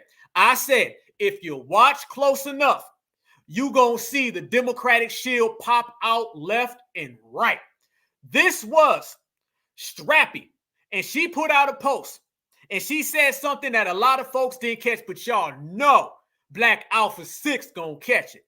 She put up a whole quote from the minister, Louis Farrakhan, and it said, you got Arabs here, you got Hispanics here. I know you call them illegal aliens, but hell, you took them from Texas by flooding Texas with people that you got on your mind, and now they're coming back across the border to what, North Mexico, Texas, Arizona, New Mexico, and California. They don't see themselves as illegal aliens. That was a quote from Minister Louis Farrakhan speaking about the immigration problem right here in America. Okay, let me tell y'all what Strappy said, and if you watch close enough, you're going to see the Democratic shield, and every time I see a Democratic shield, I destroy them.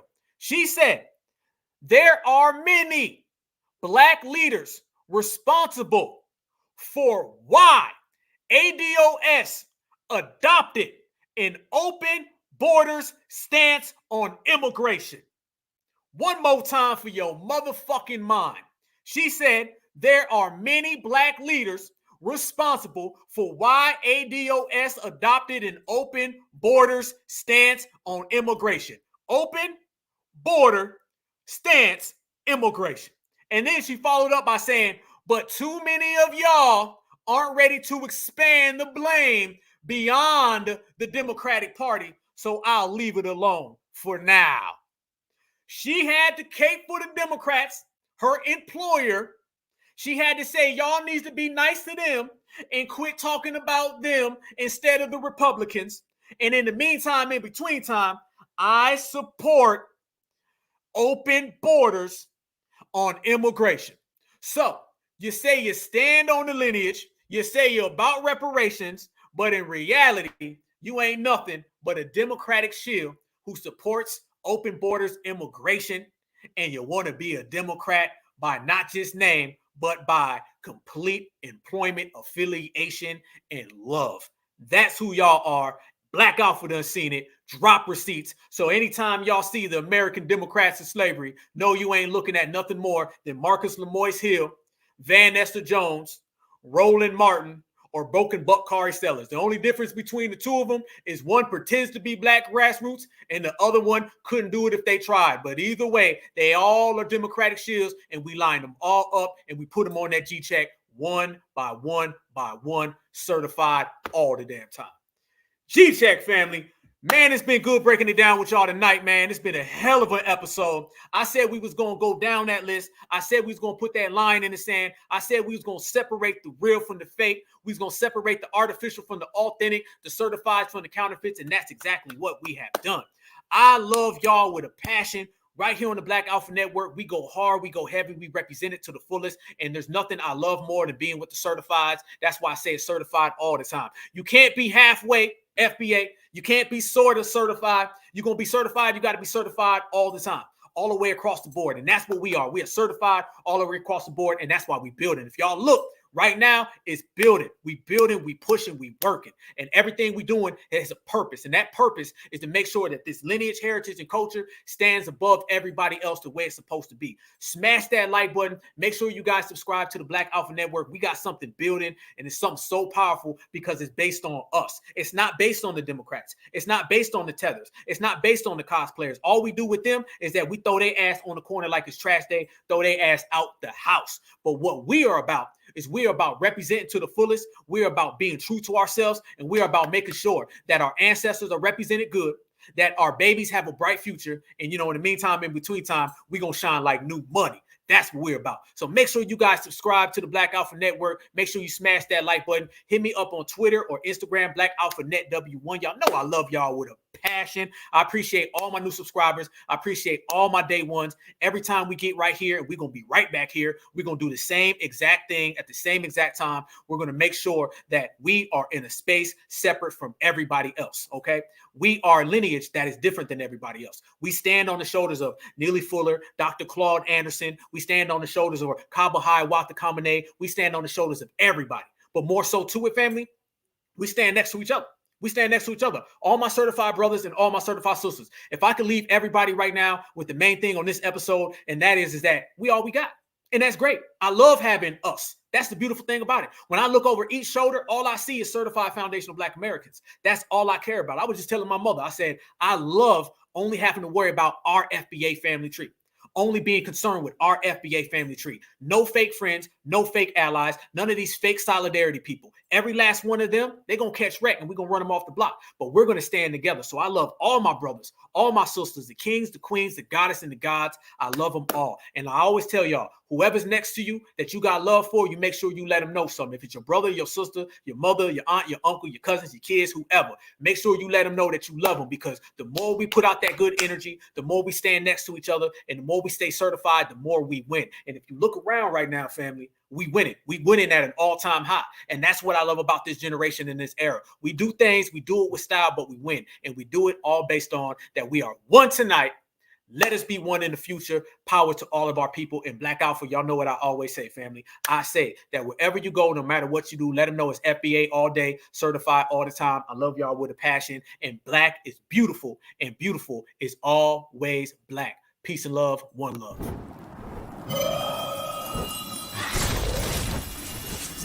Black Alpha Network. Home of Black excellence. Power to the people.